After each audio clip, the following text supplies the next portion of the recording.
It's the Do Not Scratch Your Eyes post-match phone-in on X or Twitter or whatever it's called these days. Afternoon, everybody. Normally I say good afternoon and good evening, but let's face it, that wasn't a good evening or a good afternoon. Well, I think it's fair to say that was fairly fucking wretched. There's a history of people at football clubs opening their mouths and saying unfortunate statements. But right up there will be we will show that we wanted this more than Oxford, even though Oxford need this more than we did.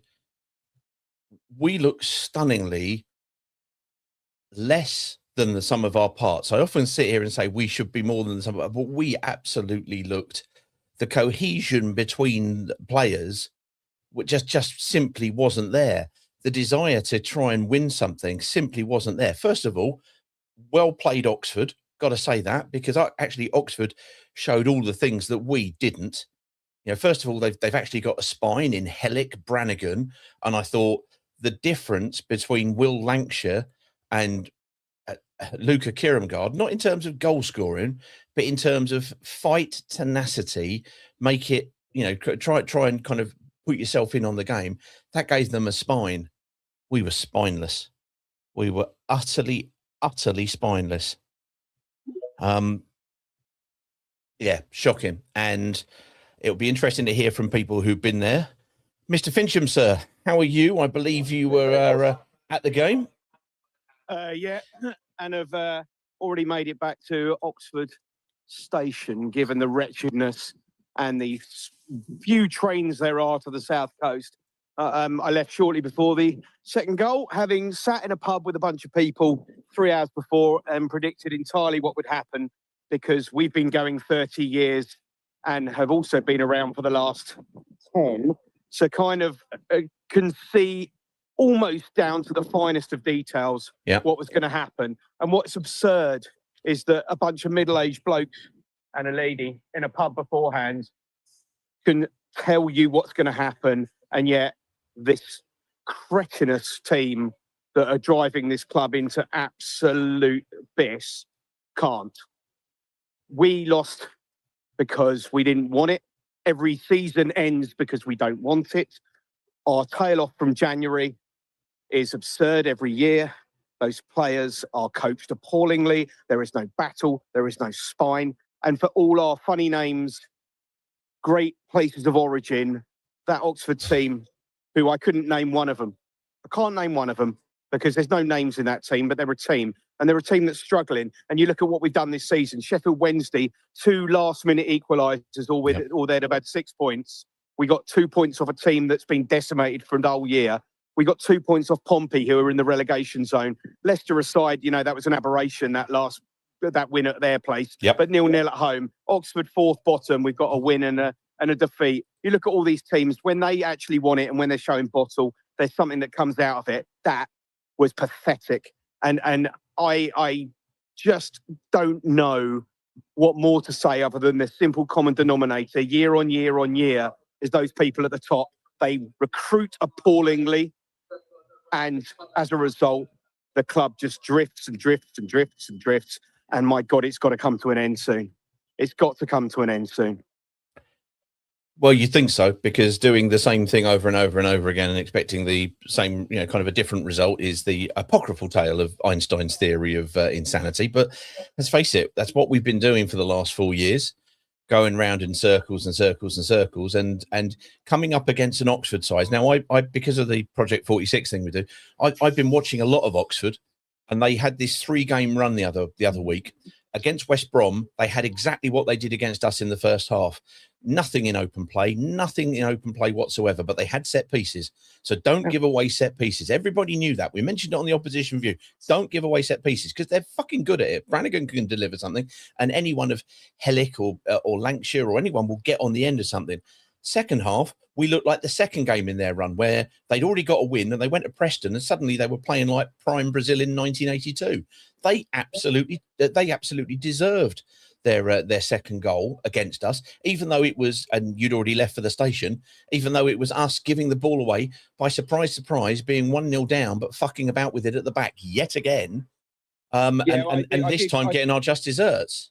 Yeah, so I did see the goal via the medium of the mobile phone. Of course you did. You know, sitting in my Uber was, you know, less than fun. But you know, there's some other things. At 15 minutes, we called it.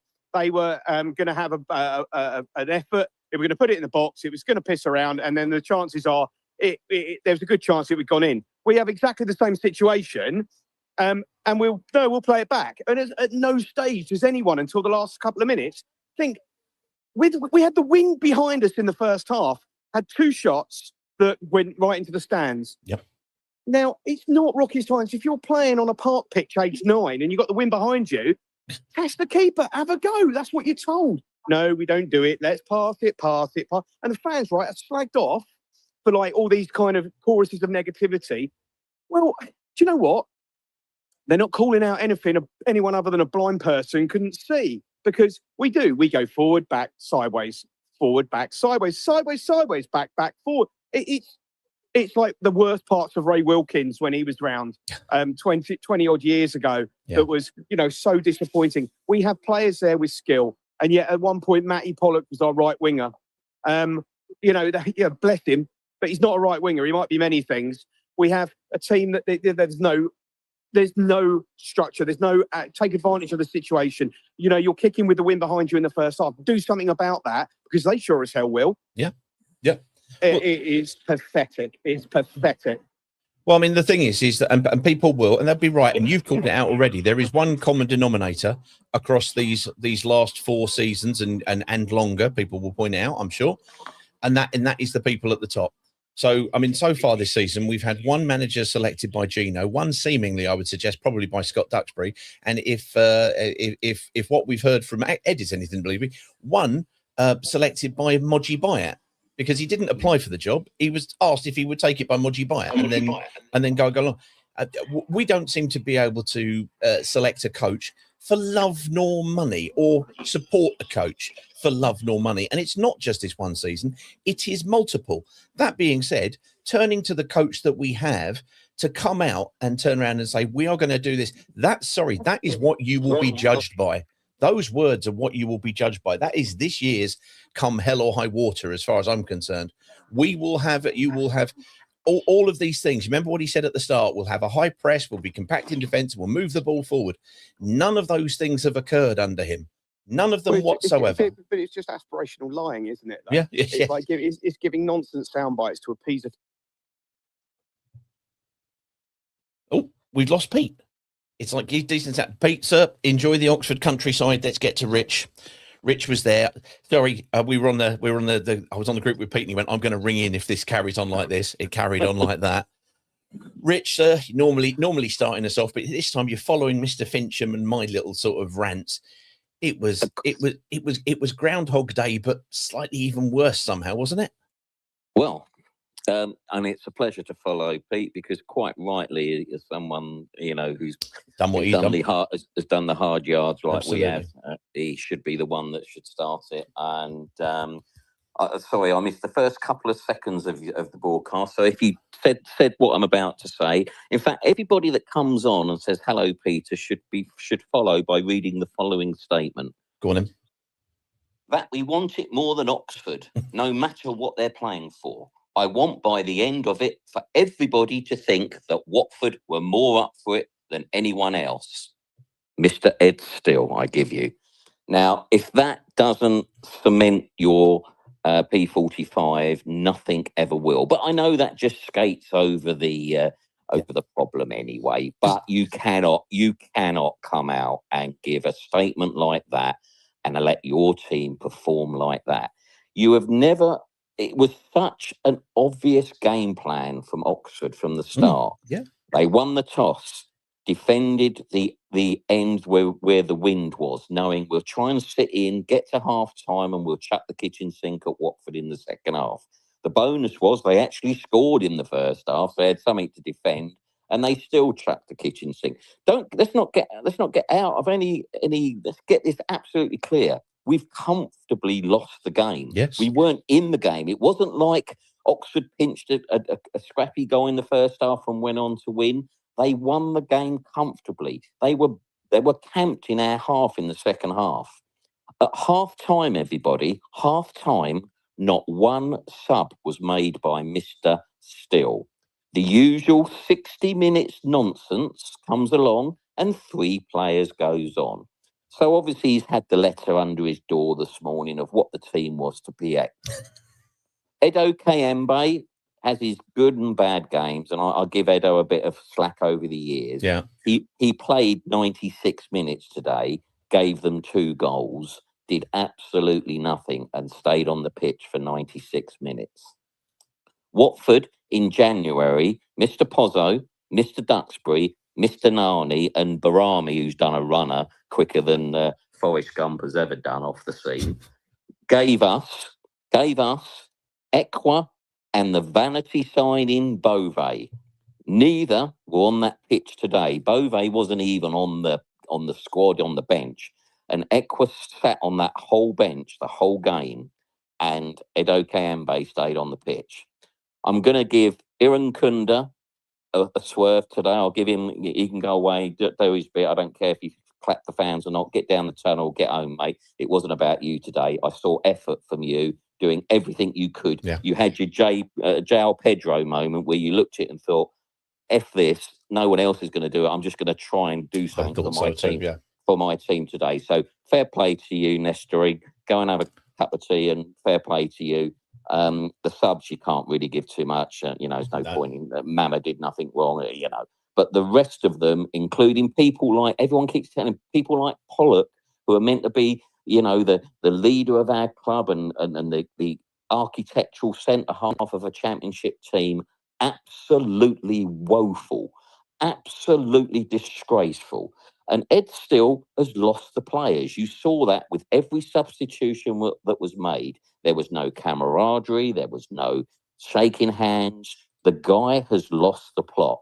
And Watford fans, and I'm one of them, we're being mugged off. Every single one of you. And I've seen one or two on X or Twitter already, calling themselves the old fans, saying, "Oh, well, bad day at the office, we go again." You unbelievably saying things like that when you hear people like Pete Fincham, who's also just been there, saying what he said. You want to have a look at yourselves in the mirror, because it's a disgraceful comment.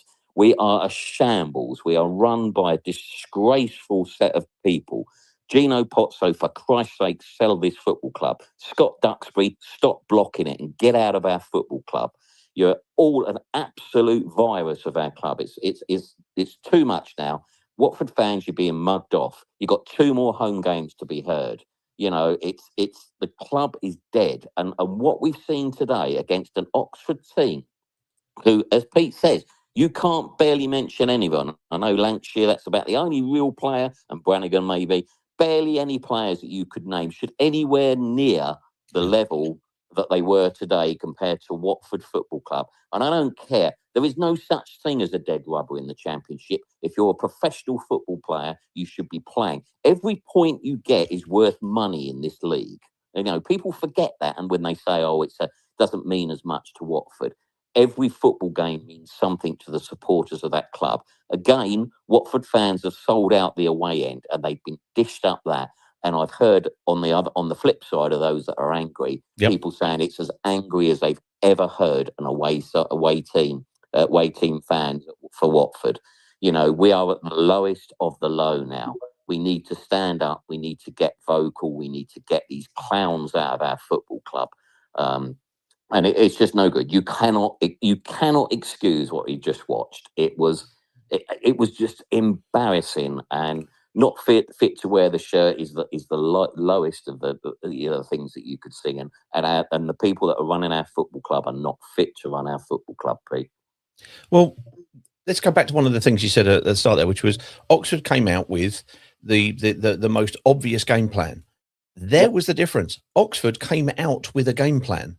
Yep. Now, I for about the first 20 minutes, I watched Kieran Garb, or not exclusively, but mainly focused on him, and he didn't give us anything that Lancashire gave them in terms of trying to get the ball forward to him, pick up niggles, pick up kind of set pieces around the area, try and just work and bring us up the pitch. He had a couple of things. There was one particular header. The fact that I remember that one moment tells you everything you need to know. So here we've got a player who is, and Lancashire's been well regarded. He was at West Brom last year. Didn't really do an awful lot. He scored an okay number of goals. I think it's about 9 so far this season. But he's led the line, and we still haven't got somebody who would lead the line. And when Doumbia came on, he did more in the time the 20 minutes, maybe 15 minutes. I'm not sure. It didn't seem very much than we saw from Kierkegaard. Now, I'm not blaming Kierkegaard. I'm not having a go at Kierkegaard, but persisting with selecting Kierkegaard, no matter what his match day performance is like, is damaging for both him and for Doumbia. Doumbia sits there and think, well, fuck it. Why should I bother? No matter what I do, he starts. Kierkegaard goes, well, why should I bother? No matter how I perform, I get a start. Get the guy out, get him back on for the last 10 or 15 minutes of some games and see what can happen. Pete, go on. And Pete, if you listen to Ed Steele last night in his pre-match stuff, if you listened to that and thought Kieran Garb was going to start today, you'd be looked at as a mug. He basically slaughtered him in the nicest possible way of slaughtering someone. When I heard that, I thought, well, there's no way he's playing today. And then I turn on and see he's playing. So, as you say, what does that send message to Mamadou? What does it? I mean, Semedo's not even on the bench, I don't think. No, he wasn't today. No. Well, he wasn't, was he? No. I missed that. No, he wasn't even on the bench. What does that message send to those guys? And, Will Lancashire, as you talked about, young lad from Tottenham, it's no secret if you know your ins and outs that, he was high on the list of Tom Cleverley's. He wanted him, it was him, Delap, and a couple other, and he was younger then, he's maturing into a very decent young man and player, and did more. He literally run his nuts off, and whatever you want to say about Luca Kierkegaard, he doesn't work hard enough. Yeah, it's and fundamental. The Watford players don't work hard enough. But as we say, there was a game plan. I saw it in a few minutes, as I've just described. You saw exactly what the Bloomfield, the ex-Luton manager, he knew what he was doing. He was obviously holding his fingers and hoping we wouldn't turn up, and probably knowing we wouldn't turn up because we never turn up. Yep. There was another stat done this week. 17 games in April and May, I think, of the last 3 or 4 years, we've never won a game. Yep. This is under this regime. We cannot keep accepting it. We cannot keep signing up for season tickets. We cannot keep saying, yes, we're giving you our money and we're buying into what you're doing. It is a shambles, and that wasn't a football game today. Good luck to Oxford. And, I hope they survive over people like Leicester. That's the only thing that's given me some comfort tonight, is that people like Leicester might actually go down, because I don't like Leicester. But that's the only thing that I'm really scraping the barrel by saying that. Good luck to them. They're in a 3-sided ground. They got cars parked behind the goal, and they're coming out and playing Watford pretty much off the park. And if for God's sake, I don't know if the powers that be listen to this, Affleck and your communications team, get this in front of your bosses. Listen to what the fans are saying. You're a disgrace, a lot of you. And things have got to change, Pete. And, I'll stop the rant. I'll let some others come on. I hope there's plenty that were at the game today that come on like Pete and say what they feel, because you don't deserve what you're getting. It's an insult to Elton John and Graham Taylor that created that, and Anne Swanson that created a community football club, and we're left with this disgrace of a football team of mavericks, and we haven't had a football team for years, and I'm fed up of it. I'd rather see us in the National League with no money than pander to these clowns that are running our club. Let's get our club back, people. Well, there you go. There's Rich. If anybody didn't know, and you wouldn't necessarily have to know why, but for example, let's just quickly for those people who are watching on screen. Here's the window, the league table. In the 7th minute of injury time, Portsmouth got a winner at Middlesbrough. Right, they've caused more angst for Oxford United. Oxford United were out, and because of that, they've been pushed back down into the relegation zone. Says everything that actually Portsmouth have made it more difficult for Oxford today than Watford did at any given point, which was absolutely appalling. Never mind. Let's get across to Paul Holly. Paul, how you doing? Yeah, good evening, Pete. How are you? Oh, well, as ever, this thing is strangely always cathartic, no matter how bad we are. But I think, like everybody, I'm looking at that and just going, I've used the phrase, Ed still isn't the problem, but neither is he the solution. But we seem to be less than the sum of our parts, regardless of the owner. But we know that actually what we've got here is an environment, a culture where managers simply don't succeed. And that's only created in one place, isn't it? Absolutely. And what's interesting, all the feedback, everything you said, Rich says, Pete says, it's just on repeat now. Yeah. Regularly for 7 years since we got to the FA Cup final. It's unfortunately, everyone's sounding like a stuck record. And the reason they're sounding like a stuck record is you mentioned the word a second ago, culture. And the culture is rotten. And until this owner goes, until Duxbury goes, and Duxbury won't go until the owner goes, this is never going to change. So 2 things have got to happen. Yeah. One, someone's got to want to buy it at a price that Gino will sell at. I think that's highly unlikely. The second thing is we have to go down and almost go into administration. And as much as people will fear that, it is a way of resetting. If we have to take a points deduction, get relegated, we can come back stronger if it means we get rid of this rotten culture. So I think the latter is probably going to be more likely next season. And I've been going since the mid-70s. I'll happily watch us in League One. The away days will be great. We'll enjoy football again if we get rid of this rotten culture. And I saw a friend in the week, and I'm not going to break any confidences, but he's very close to what goes on. Right. His first words to me were player power. He said, Ed Still's got absolutely no discipline, no control. Not because he doesn't want to have, but those players, if they don't like what's going on, they go straight to their agent, and the agent straight in the ear of Nani, Barami, Duxbury, Gino. There is player rule. And that culture that is created where they know that it's a player trading model. And when they join Watford, they know that if they do well, they're going to get sold on. Yep. That culture is where it creates this player power. I got told of stories of players fucking around during training. Did it involve the word stink bombs? That wasn't specifically mentioned. No, well, I've heard very much what you said, and one individual player dropping off stink bombs and being late for various things. Doesn't scream maturity to me, but there we are. No, allegedly there are factions within the squad. Always have been, yeah. And they said the African players fuck about, right? There's a clique of African players that fuck about.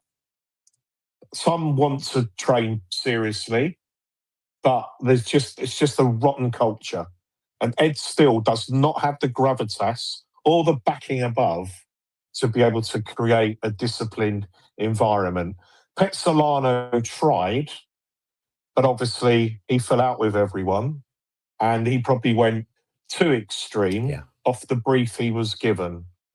Obviously, Gracia was trying to be Mr. Nice Guy, but when they started fucking about under him, he wasn't backed to create discipline, and he wasn't backed in the transfer market.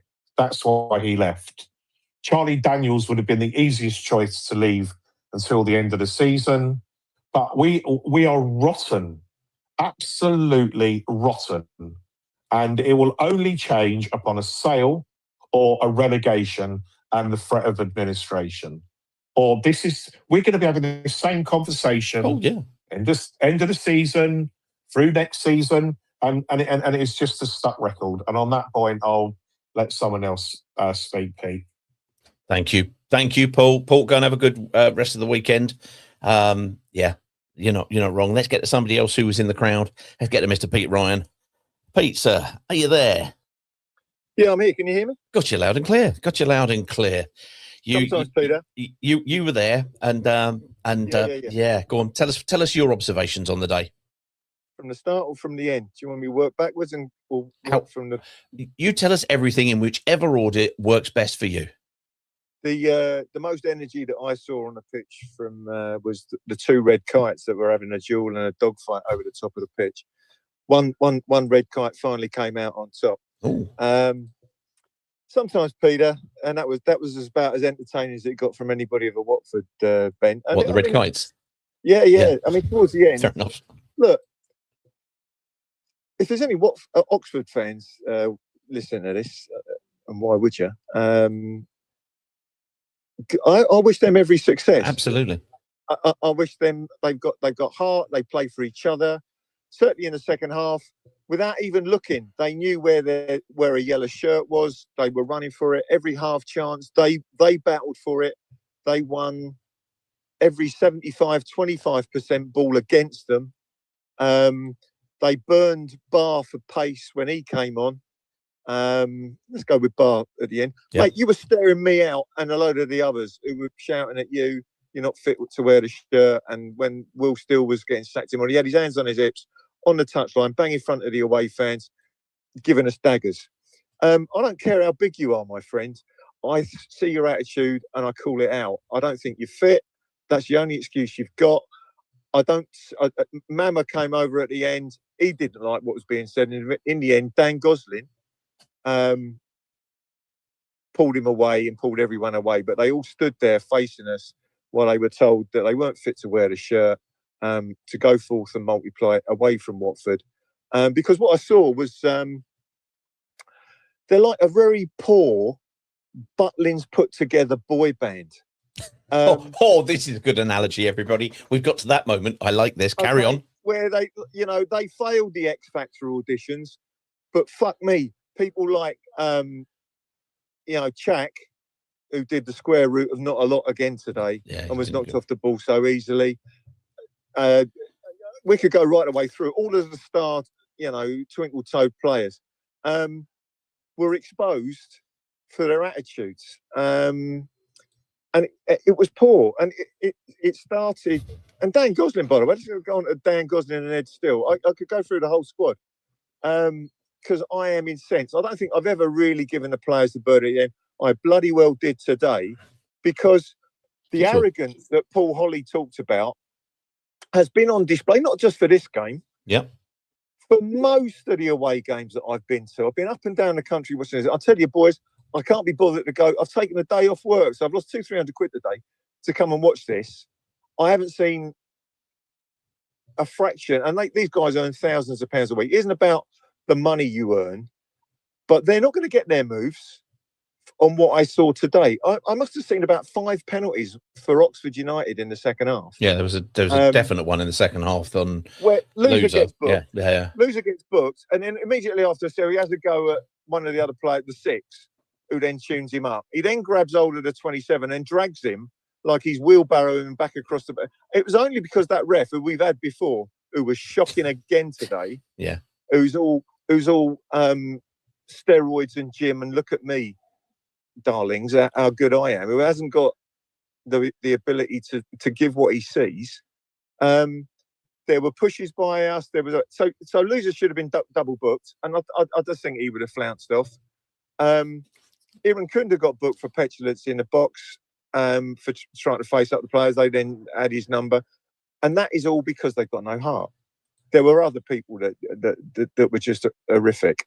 And those goals came at the end because we couldn't be bothered. And the Oxford players knew where their players were, and they were playing it into space for them every time. They had a plan. They had a plan. We did everything today as if we are playing on the hoof, i.e. we are playing improv, and it's like play what you see, and our technical players will work out well. Now, one of the joys for me today was listening to Jeff Doyle and Derek Payne, and I know Derek Payne will split the room. Some people will think he's bad, and other people think he's so bad he's good. I think he's the Murray Walker of football co-commentary, and I love him to pieces. Have it all day.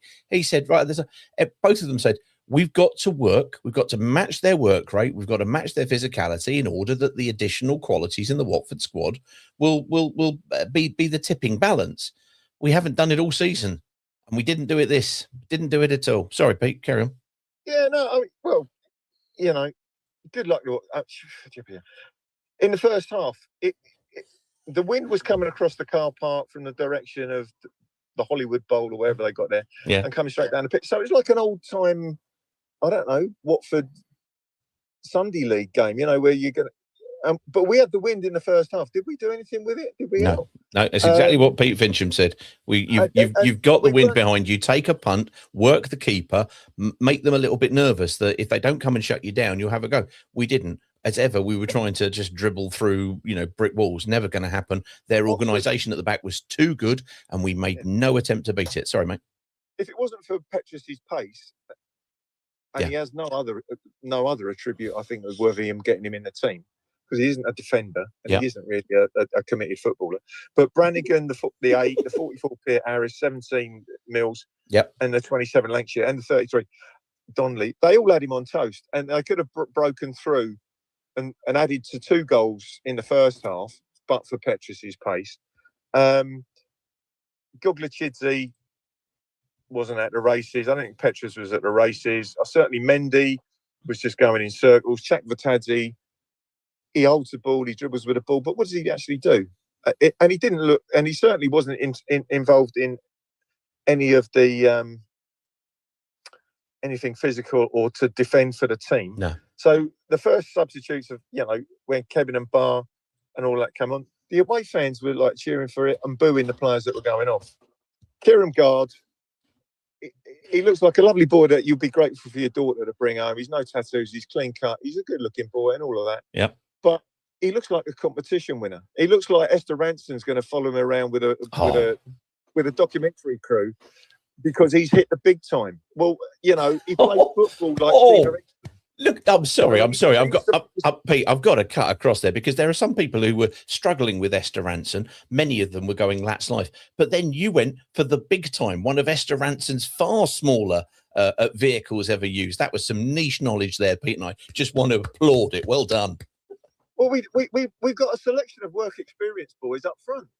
I don't see anything in Doumbia, and I don't see anything in any of the others. Can any of the can Avata, can Nabizada, could anyone be converted to a proper centre forward? Because when in previous games, when I haven't got on because I've been trying to get out of White City or wherever the Christ I was, when Doumbia has played with Kieran Gard, they look like oil and water. They look like polar opposite magnets. And I saw that in Barr and Irankunda today. They were playing on the same side at one point, but they didn't look like they wanted to be within 20 yards of each other. And so if there is shit on the training ground, I can understand it. It looks like Watford is a building site, and we've got in this bloke who's done civil engineering at Cambridge University called Ed Still, who's turned up with a clipboard, a high-vis vest, and a pair of work boots that have never got dirty, and he's telling experienced plumbers and carpenters and plasterers how to do their job. And they're looking at him going, mate, you haven't got a clue. If we left it to you to get this thing built and this to erect the scaffolding to go back up to the Premier League and we left it on Ed Still, sorry, he hasn't got it. He hasn't got their respect. He hasn't got an idea. Every pre-match comment he's ever made this season hasn't come off. Where were these 8 wins? Where is the pressing? Where is the hunger? Where is the desire? Where is the fast-paced football? They couldn't even find a yellow shirt. The only yellow shirts being found today were Oxford because they knew where their players were going to be because they've obviously got a pattern. Yep.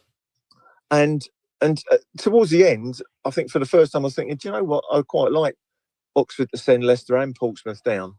And I've never, ever felt that in going to football since I was about 7 years old, which was the first time I was allowed to go to football, apart from watching Wealdstone, which wasn't the same thing in the 70s. Oh, there you go. There you go. Look, can I just say to everybody that the metaphor of being on a building site and Ed still is the foreman and asking plasterers, that's the level of metaphor that we want from you people in future. You know, I know we're all grateful for everybody to come on, but we can up our game yet further. And Pete's showing us the way. I want some tortured metaphors wherever I go. Brilliant stuff. Go on. Pre-match, Pete. Pre-match. We had in the square. I'm going to go back to this. Coming to you in a minute, Ron. Go on, carry on. Right, so you had blues versus yellows, right? Somebody had bibs. They had blue bibs on versus yellows. And the yellows was Iran Kunda and a few others. And the idea was to tackle and get the ball back. You know, when they play it around in the square? Yep. None of called them, a rondo. Yep. None of them are thinking, this is coming here, because none of them looked bothered about it. Absolutely none of them. We showed no ability to get the ball back off anybody. No one was up for proper pre-match training or warm-up, and that transpired exactly as to what then followed for the 99 minutes or whatever there was on the pitch.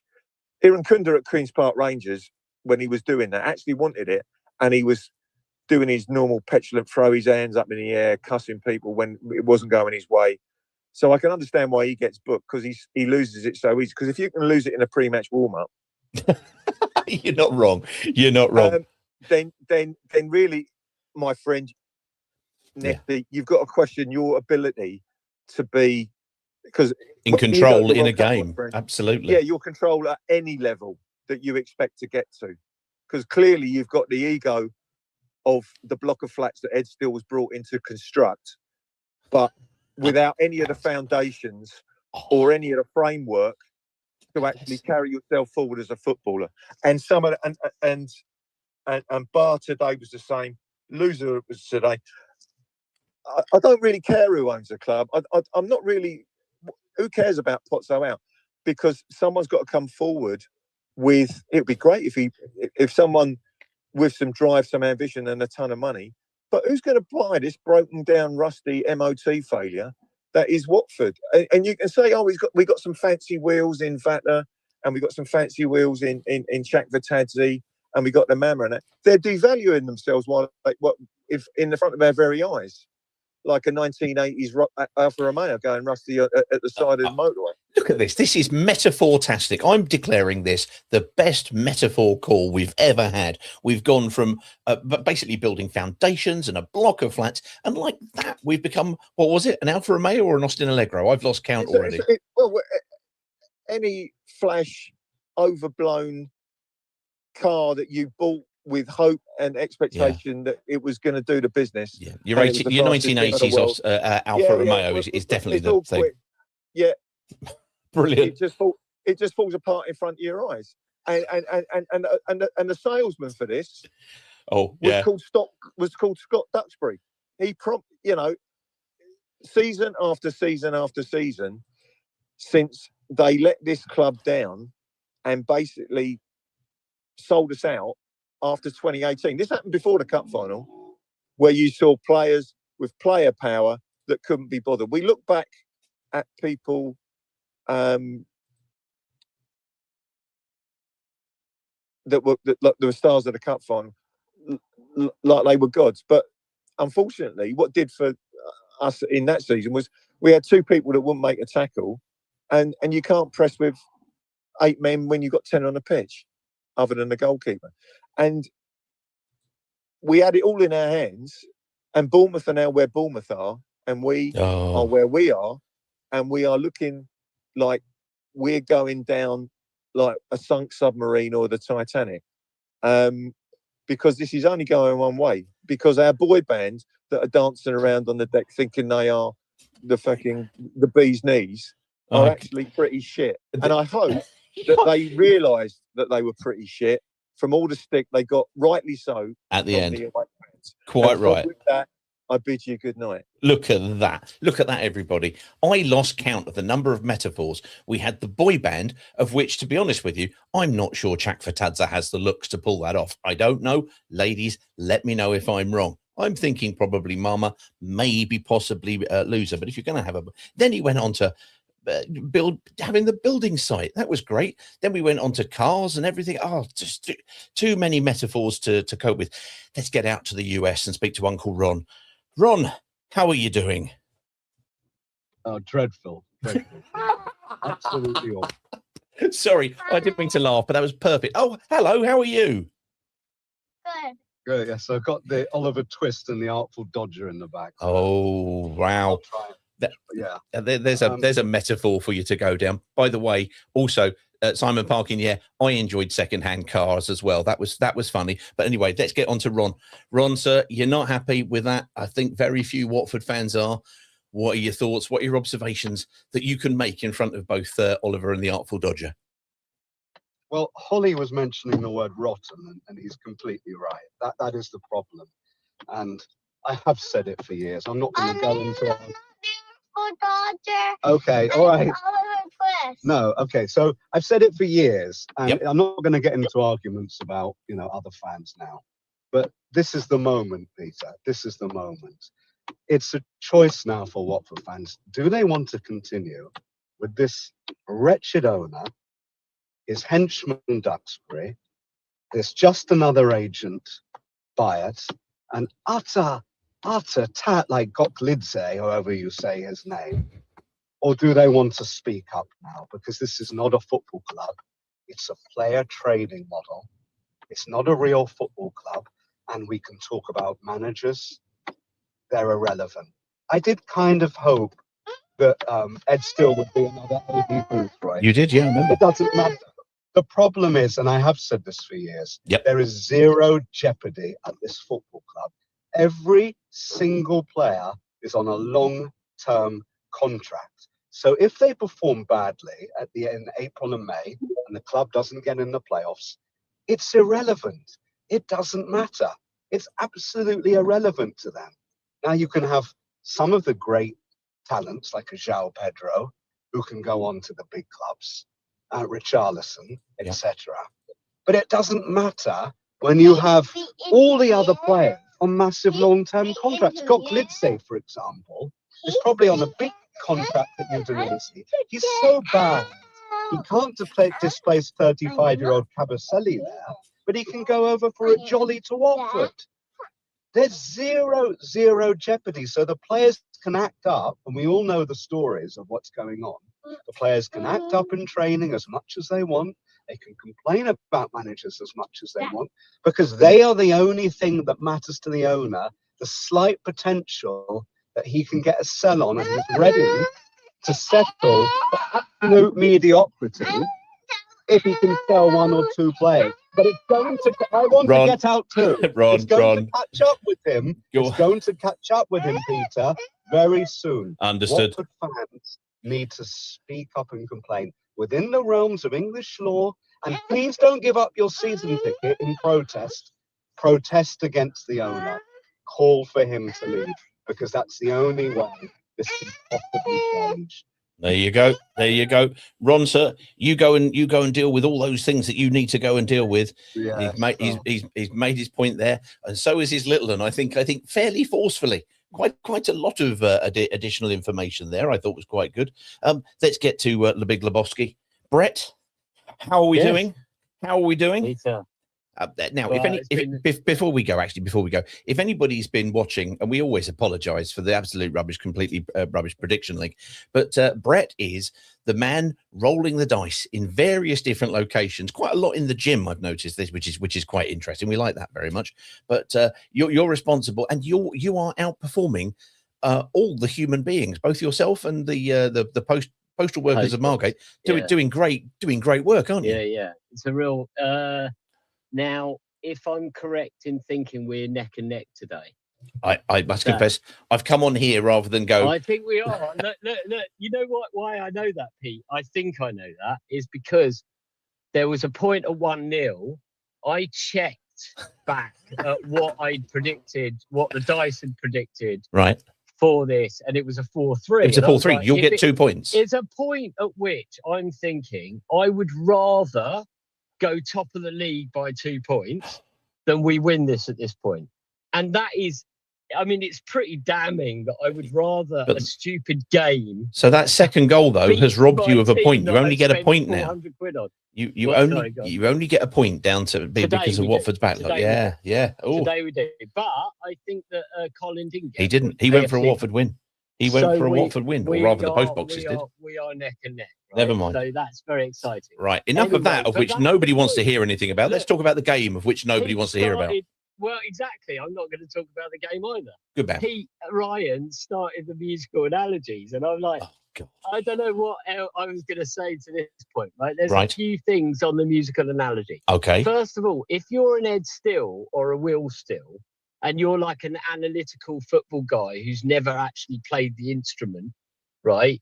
You're like the choice of your management situation is that, like, if you imagine Jose Mourinho, I look at him like the Rick Rubin of, Rick Rubin, famous, famous producer, like Red Hot Chili Peppers, like loads of bands. Well, we're not going to list them. Right. Look him up. He's an absolute G. Okay, enough of Rick Rubin. Let's move the metaphor on. An instrument, right?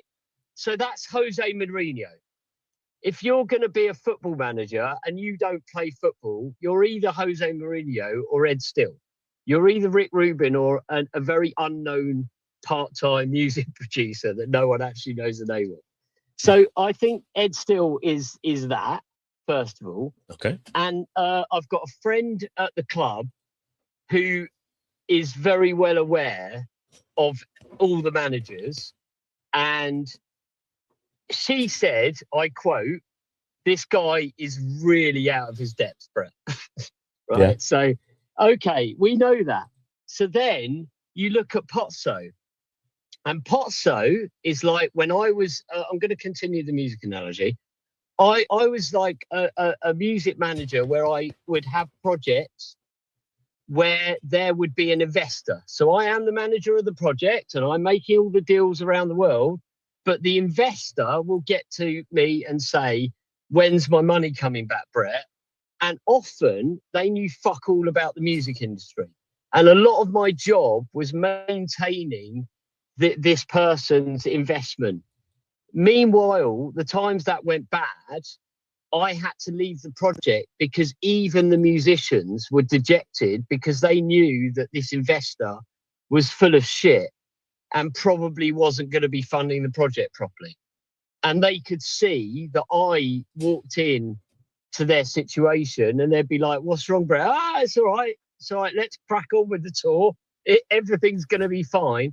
And basically, Pozzo has been found out. He's only got, remember, he is the silver spoon son. He didn't make his money. He grew up with Gianpaolo. He's the guy, right? So he's been given the train set. We've all used this analogy. What I'm suggesting is he doesn't know what the fuck he's doing. And the reason why he's so pally with Mogi, in my opinion, is that Mogi's in the football industry and Pozzo doesn't have a fucking clue what he's doing. And Mogi, along with, they've got a scouting network, again, not built by Pozzo. Yeah. Right. So he can tap into that, but he can also tap into his mate Mogi because he doesn't know what the fuck he's doing. Okay. I'm going to have last to. Point. No, Brett. I'm going to have to. He's only got one strategy and we've seen it. And now he doesn't know what to do next. Okay, there's a couple of things. There's a couple of things I need to correct you on because you were erroneous on a couple of things in my estimation. Okay. First of all, Gianpaolo Pozzo did not start the company that made their millions. They had a tooling company. Right. It was Gianpaolo who sold it. It was his dad who actually started it. Okay, so he's third generation. Third generation.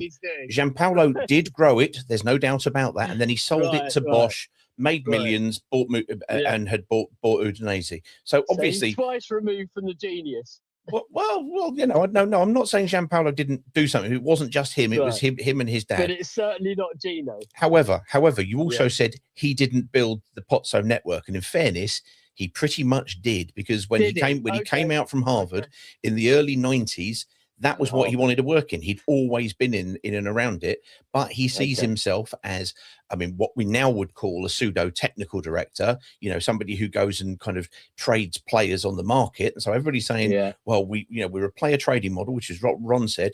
Anybody who heard my chat about my view on, one, the finances, secondly, the regulator, and thirdly, the losses being made, we have to be a trading organization, but we have to get the balance right. We have to get the balance right with having basically at the moment we're like trying to paint and we've got no canvas we're painting on. You know, today we talked about the spine. Hang on, I listened to you. You wait for me, Brett. Brett knows he's a drummer and needs to be told. Yeah, okay, right. But the problem is we're not painting on canvas. We're trying to paint in midair and nothing holds, because you look at the spine that they had. They had Hellick. He can organise and he can head the ball away. He can come. He can even provide things at the back. Right? He did that. The player alongside him normally looks about twice the player he would do playing alongside another a secondary, if you will, a centre back. You've got Brannigan in the middle, right? They had Koyak playing next to him. Looks imperious next to Brannigan, because Brannigan, he's got him working on strings. He's doing some of the running for Brannigan. Brilliant. And we've already talked about Will Lancashire up front. They have a canvas at the very least. They don't have the great set of colours that we've got. But what we haven't got is an easel, a frame, or any fucking brushes, it seems like, because there is no experience to throw into that. If you had an experienced player in and around that dressing room, then they may be able to help out a young, inexperienced coach. My final part, Jean, you mentioned, you know, Rick Rubin and Jose Mourinho. Jose Mourinho was a second string goalkeeper for Setúbal in Portugal. He was never a player of any note. There are many managers who never played. Arrigo Sacchi, when he started off the fantastic 80s/90s team for AC Milan, and when he was asked about his lack of playing skill, he said, "I'm sorry, I'm a jockey. They're the horses. I don't need to know how to do. I don't need to run. I need to be able to ride them properly." So and there are lots. You can go to Arsene Wenger. You can go to Alex Ferguson. You can go to many. Don't get me wrong. Pep Guardiola, no. Absolutely all day. He should be able to do it. The problem is, if we look across, let's call it across the 25, excluding interim managers, the 25 full-time managers that they have selected. Not even just Sean Dyche, who they kicked out in the first place. Fine, nobody knew what he was going to turn into then. He made a note of that on TalkSport recently. Of course he would. Of course he would. And he'd say, I wouldn't want to come back into that because it's not a manager's role; it's a head coach's role. But you cannot show me a team or a technical department who have been less efficient in the actual appointment of the most important position in the club. They don't even consider it that important a position. It's a functionary role. You come in and you coach the team. That's the mistake. Of course it is. So, Pete, you've come full circle, because I was going to say, yes, you're right. We are a player selling model. There is no Watford fan that would argue with that, if for just balancing the team in the meantime, which is what the message has been. That's all we want, is a few experienced people that can keep them in line and get us over the line and get us into pushing for playoffs, as fucking Duxbury keeps saying, for 4 seasons.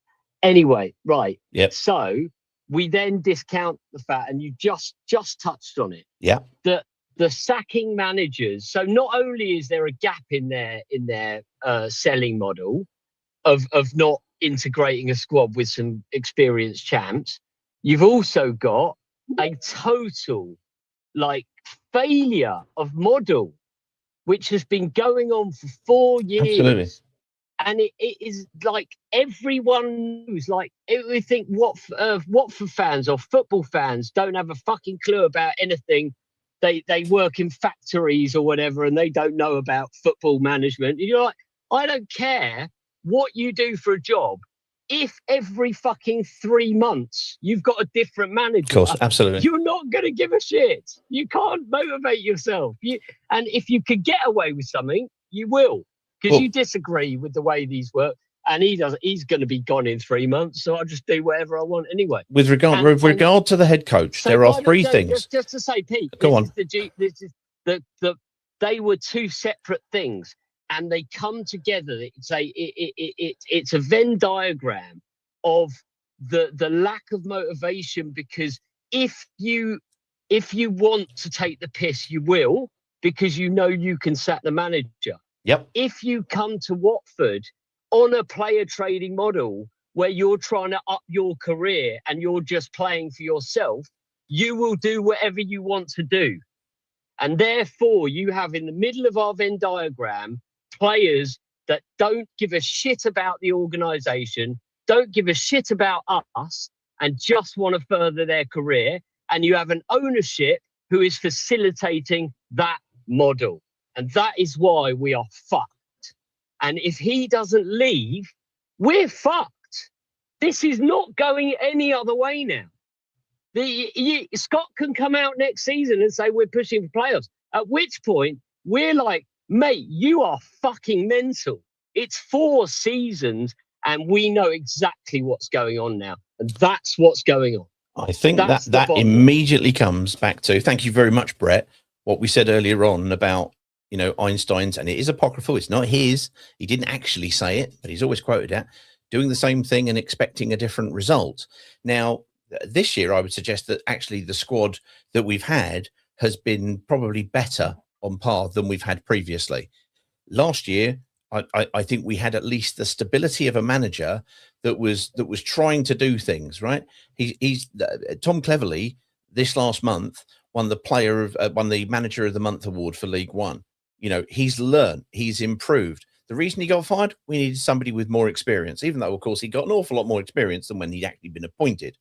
There's 3 things that Boyd, you chime in with it if you think this is a coherent sentence, right? There's three things that fundamentally a technical department need to do with regards to a manager and or a head coach. First of all, they need to appoint the right fucking one. They have not done that. Secondly, they need to be able to remove that head coach at the right time if it's not working. And thirdly, between those 2 points, they have to support the manager. Now, I think we always focus on the either end. I just think, Watford fans know that actually what they don't do well enough is the bit in between. They don't support the manager. They don't give the manager or the head coach the component parts that he needs to be successful. Boyd, you've waited ages, sir. Yeah, comment on that or anything else you wish. They don't support the manager at all, and their recruitment of managers is too abysmal. I mean, I don't think I've ever felt as low, Pete, after today. I mean, there was just, all this talk about groups of players mucking about in training and turning up late. We've all heard that before. A very close friend of mine, his son, I can't say too much, but his son was let's put very close to the first team squad last year and said it was an embarrassment, and his son has left because his dad has said, I don't want you around a culture like that. They don't give a shit, as you could see. Yeah. Now, does that come from the manager? Does it come from them? Does it come from the culture? I think it's a bit of all 3. Can't just be the players or just be the manager or just be the owners. I think it's all of them, because I despise this ownership, but as far as I know, they didn't not mark up for the first goal today. They didn't bottle out of tackles. They didn't not be able to make a 5-foot pass. Now, everybody comes on and quite reasonably says, we've got to get rid of these owners. Yep. There isn't a solution, Pete. No. The owners go when the owners want to go. We might as well just grow up and accept it, because we're not a volatile fan group, and that's not criticism. No, it's true. It's true. Absolutely. Yeah, we're not the sort that invade the pitch before a game. So we're not the sort that will not renew season tickets. So nothing is going to happen. There will be no change. Nobody is going to buy the club because this parasite of an owner wants his debt paid off, as well as the prices he wants for the club. The catch-22 is described in as fewer words as I've heard it, but absolutely caught the essence completely. Yeah, I think I've given you the analogy before. It's like me trying to buy your house, which you're selling for 600,000. I pay you, and then you say, "Oh, by the way, Boyd, I do have a £400,000 mortgage as well." Pardon? I just gave you 600 grand for the house. Oh no! You got to give me 400 grand for the mortgage as well. That's what Pozzo's doing. So And who's going to buy that? And it's also on a house with streets with other houses for sale at about 500,000. You know, Correct. just to complete the analogy on all ends of the retail estate. Whilst we're all upset, understandably, and we're all pissed off, and we all want him to go. Yeah, I think we've got to be grown up about this. Cool. He's not going anywhere. And as far as player trading is concerned, well, every club in the Championship's player trading. Absolutely. So let's forget that one, because that's a bit silly, to be honest with you. I think the crux not going anywhere. The crux has to come back to, though, doing the same thing and expecting different results is madness. So some component part, if it is or if it isn't the manager, the owner, and you've just absolutely beautifully described the catch-22 of getting rid of an owner who's requiring more money than the club is actually worth, because he wants, his repayment of the debt that he has saddled on the club. Let's not forget. Yes, this is not like and one of the things I mentioned in the finances was that every single club out of all of the clubs who at the time, and there may be more that are submitted, make an operational loss. All but 4 as of when I submitted it, when there was about 50, so about half the league had made a loss, including a trading loss. So you need somebody with deep pockets. You need somebody who's going to actually look at the fact and go, right, I want to make this investment in order to try to get to the Premier League, but then deep enough pockets to sustain us in the Premier League, because they make twice the level of loss that people are in the Championship. It's the game has become absurd. What I would like to see, and tell me if any of this rings fair, is the fact that getting ahead of the regulator, because you're going to end up with some form of wage cap. Now, the PFL or the PFA aren't going to go for that, because they won't want that restraint of trade and all of this sort of thing. Can't cap somebody's wages, etc. Somehow, in some way, shape or form, they're going to need to put in some kind of mechanism that suggests that actually you cannot pay over something like 70% of your turnover on player wages. Yeah. Watford aren't actually in a bad position on that, but we do lose elsewhere. Interest would be one of the ones I would suggest. Interest on the debt that's there, that would be there. But what I would love to see is some not only investment but throughput from the youth team. Nabizada didn't get to play today because we had Bar and we had Mama. If they go, don't replace them. Get Nabizada in there and play him. Give him the chance, and then turn to Richard Johnson and go, right, who are the next ones coming through? We need to bring these guys through. And if you are going to invest in decent, you're not going to invest in, every single player being an, 7 out of 10 or what have you on the wage scale. Some of these are youth players and they're playing for their future careers and they're on 4 out of 10 wage bill wise. Go for the occasional 8. Actually put those in terms of, because what you need those to do is to instruct those younger youth players and help them transition into adult football.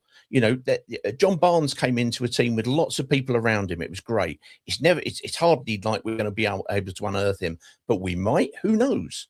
Right? Absolutely. Harry Kane came through the Watford Academy at some points. Sancho came through the Watford Academy at some points. Did we get much from? No, but it's like they are out there. We've got to try to do something that brings them through.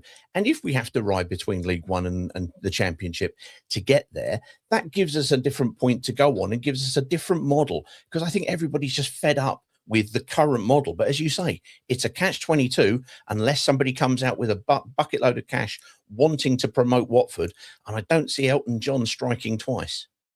Oh, no. I mean, I often hope that Elton would perhaps put a consortium together because he's done his bit. He put millions in when it was millions. So nobody could expect Elton to put a penny in. But I would just thought with his contacts. But look, the truth is, at the price Pozzo wants for it, doesn't matter who you are, you're not going to get anyone to buy it because it's unrealistic. Now, forgetting that, which isn't going to change, we've got to be realistic. What could change? Well, what could change is the manager we have is possibly one of the worst we've had in a long time. I mean, the fact that Nabizada didn't play today after his performance the other day tells you everything about this guy. How would you feel if you were Nabizada? I mean, blimey. Come on, had a really good performance. No, nothing. You know, there's too many players in that team that clearly either think they're better than they are, or just are worse than we think they are. I mean, Kerengard, I've got to tell you, the fact that he keeps picking him alone tells me everything about this manager. Kerengard makes Jamie Morley look like a mix of Jimmy Greaves, Eric Cantona, and Lionel Messi. Oh, look at the comparisons there. Come on, be fair. How many worse have we seen than Morley? Maybe Trevor Senior. Kerengard's worse than both of them. Miles worse than both of them. You know when somebody pulls out the Morley card, you go, he's not wrong though, is he? He's not wrong. I mean, Morley at least scored against Luton, which is one of those things, didn't he? Oh well. Well, look, we'll see how it goes. There's only 4 games left of the season. Are you looking forward to the end of it and a bit of a break away from all of it? I sort of am, because I've got to be honest, every week I watch and I just get a bit depressed at the end of it because I just can't see anything good happening. Nothing is going to change with this manager, with this owner. The manager is hopeless. Too many of the players are either hopeless or have a disgusting attitude. And because of the manager and Moggy, because of the owner and Moggy, no manager can do anything about the attitude. I think that's why Javi quit. One of the reasons. Yeah, he did. He certainly didn't get what he wanted. He definitely didn't. He was a little bit like. Do you remember when Roy Hodgson came in and said, "Well, I'm looking forward to working with these players because from what I've been told, they're very good." And then he went, "Oh, I'm not so sure." Very, very quickly, and I think it was a very, very similar thing there. But Boyd, as ever, lovely to hear from you. Do call in before the end of the season with one of the 4 games. Who knows? Could we win one? I don't bloody know. Probably not. Let's get to Caden. Let's get to Caden's corner and find out where Caden is on things, because it's been a heartily difficult game to watch and to pore over.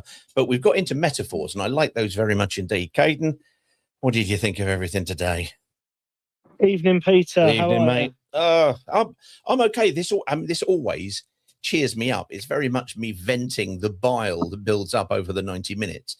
And I know it works like that way for Rich WFC too, because we reckon that his cat has probably at least had 9 lives saved from him venting on us. Go on, you vent. What do you reckon?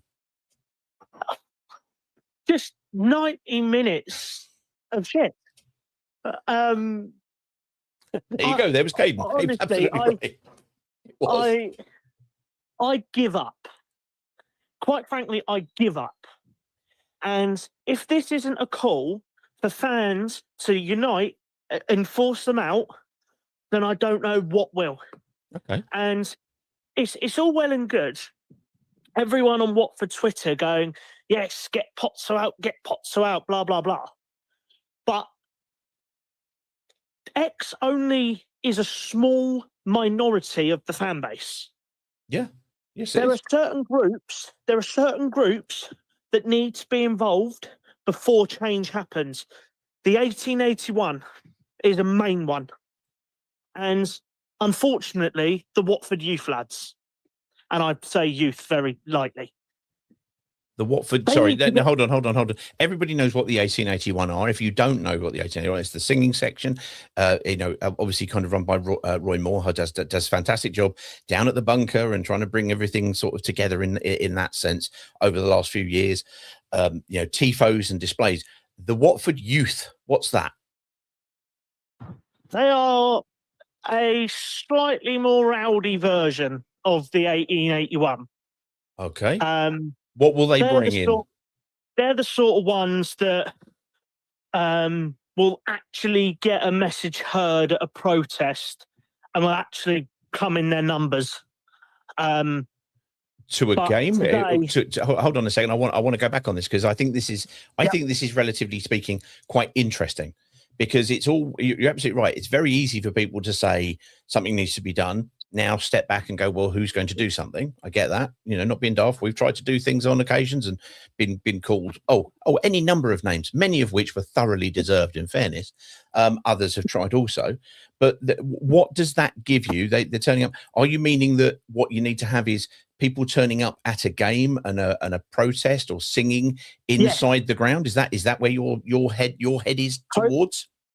Protesting inside the ground or outside the grounds. Maybe it could get to a point where we do a Sheffield Wednesday and we empty Vicarage Road, but that's a long shot considering our fan base.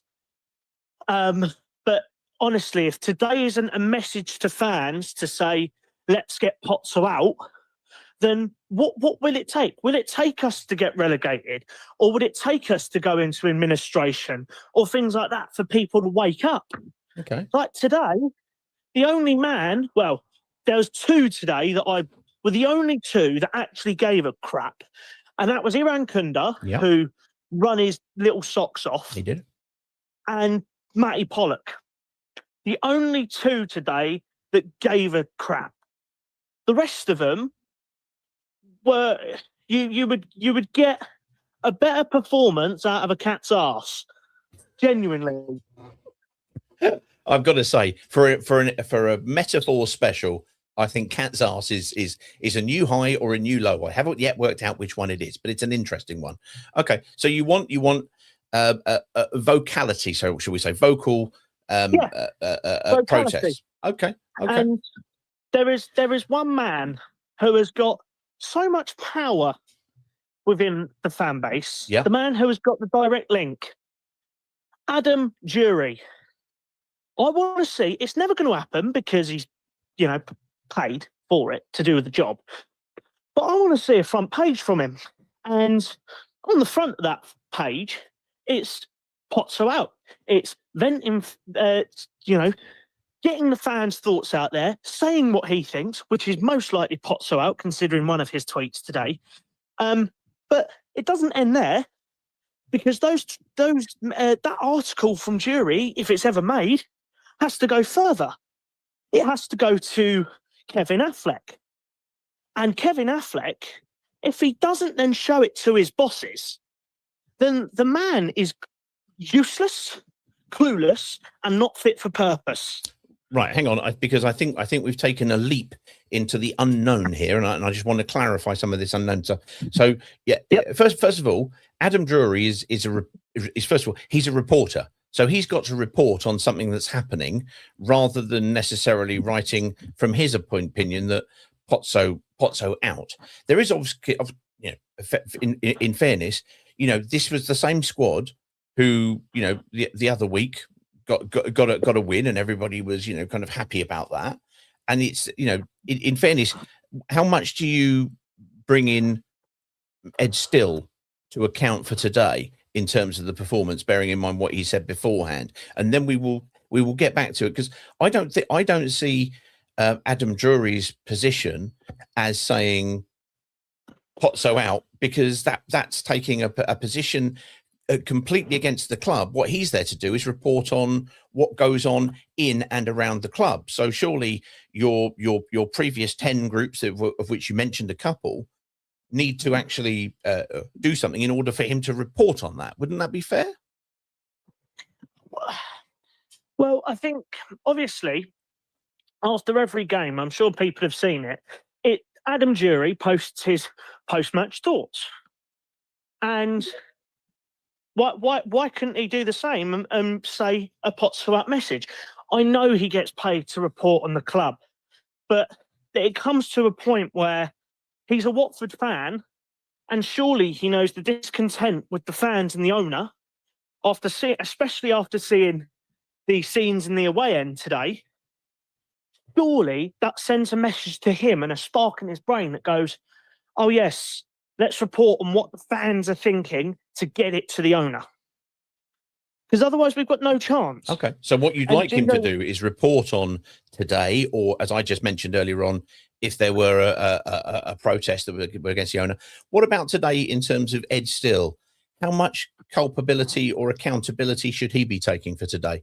Because when we've won and everybody's going, great, we've done well. In fairness, with the same squad, granted injuries, left backs, etc., all of that, but that wasn't going to be changing between then and now. How much accountability should he be taking for today? He should be taking a lot of accountability, because I'm sure I wasn't the only one today. Come the 80th minute, I didn't know what the hell the formation was or the game plan. I didn't know what the hell he was doing. I didn't know what the game plan was from about 2 minutes in, but that's fine. I was confused. I was thinking, is it a 4-3-3, or is he gone to a 3? It just didn't make any sense. And that sums up Ed Still's reign. Failure after failure. I mean, what was Gino thinking when he appointed this man? He appointed this man, the man who didn't win before Watford, didn't win in 1,392 days. Sorry, give me that stat once more. Give me that stat once more. He hasn't won in how many days? Before Watford, 1,392 days. And that would go back to his time at Eupen, I would have thought. Yes. Yeah. No, that's fair enough, because he, in fairness, he wasn't actually managing for all of those days, because he was assistant manager for a long time. But as I said, when he started, he'd won 2 games out of the previous 31 where he had as a first team manager. So going into a Watford position whereby, let's be honest, in order to keep your job, you're going to have to turn the games around and do something. Very good points indeed. Well, we will see what people think, but do look out for the Hornets Talk podcast. That'll be coming out on normally comes out around Tuesday, and there'll also be I imagine a Twitter Spaces as well. Let's try and get Jack Foster on. We've still got a few people holding on, wanting to have their say about this. Let's go through some 5-word reviews whilst we're doing that. Let's get Mr. Foster on, because I believe he may be coming over from the States for the Sheffield United game. Jack, how you doing? I am indeed crossing the ocean next week on Thursday to watch I wasn't sure if I was watching a football match or a bunch of feral cats in a mud pit. I like that. It was not much better than that. Were you having second thoughts about coming over at that point, or I mean, you've got other things that you're coming over for, isn't it? You're coming over with the family. It's not just a jaunt across for Watford alone. It is just me. It is just me. I want to thank John Parslow again for the ticket, but I'll be there for 4 days, and then on a plane over to Limerick for a few days in Ireland before I head back. Fantastic. But this was the first game that I was able to sit down and pay attention to and watch in a while, and not a great one. I'm pretty sure, just in case anyone needs a laugh, I'm pretty sure the last time I called in and said I was going to go to the Sheffield United game, we were saying, maybe that'll be the day we secure promotion. Yeah. But let's face it, this is Do Not Scratch Your Eyes. We say some fundamentally fuckwitted things here, so I apologize for that. Yeah, never mind. But, as some others have said already, I've never seen a group of people collectively, both the players and the manager, who are so interested in being somewhere else. Every one of the players knows that they're not going to get blamed for what happened. Yep. Ed Still or Will Still or whichever one he is knows absolutely that he's going to get sacked either this week or next or the end of the season. Yep. And any new manager that comes in, and this has been the case for the past 25, is looking for the paycheck. Maybe not Tom, maybe not Javi, but the rest certainly. Yep.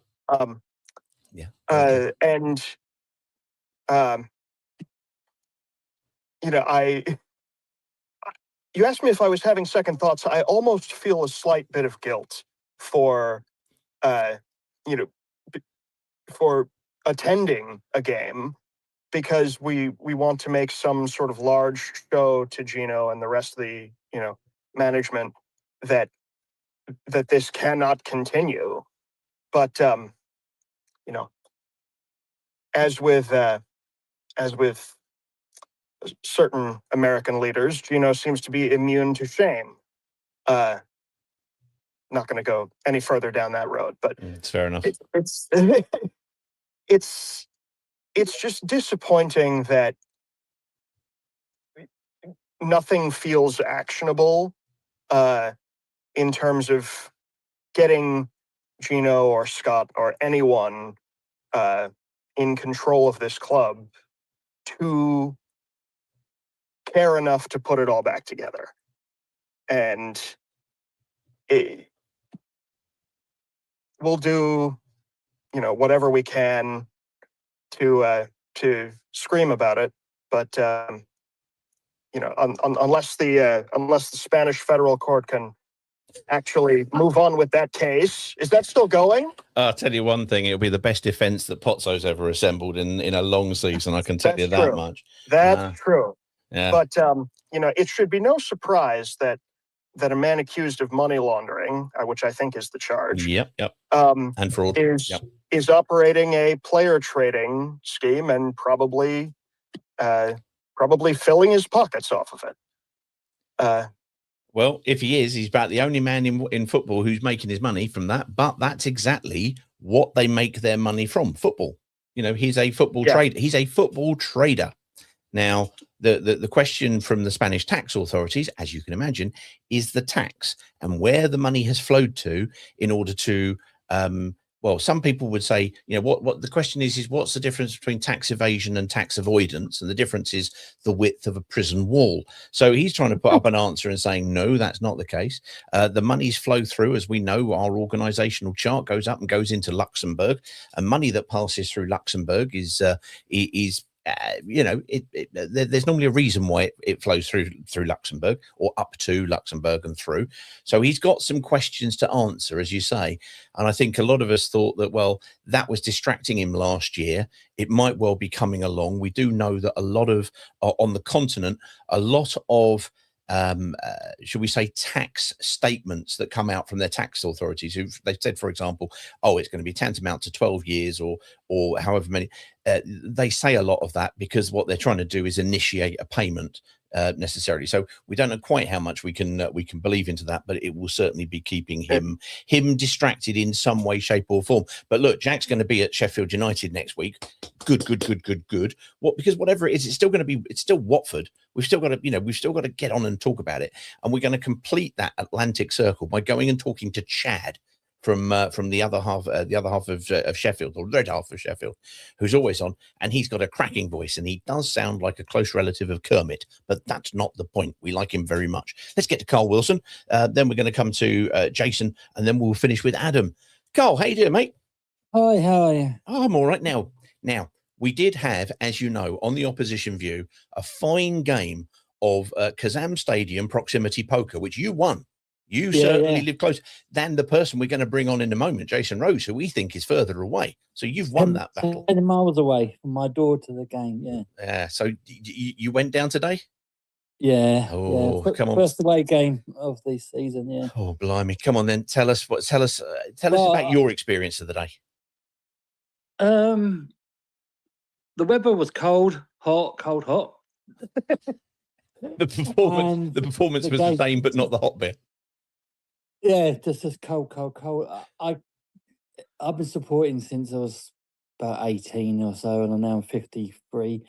And that's the first time I've seen so much hatred from fans and stuff. Like, I clapped at the end because they came over, and I got abuse from it and for clapping, and there was fans that spit coming out their mouth. They were so angry, and first time I've heard them chanting for the manager to go out, to be sacked.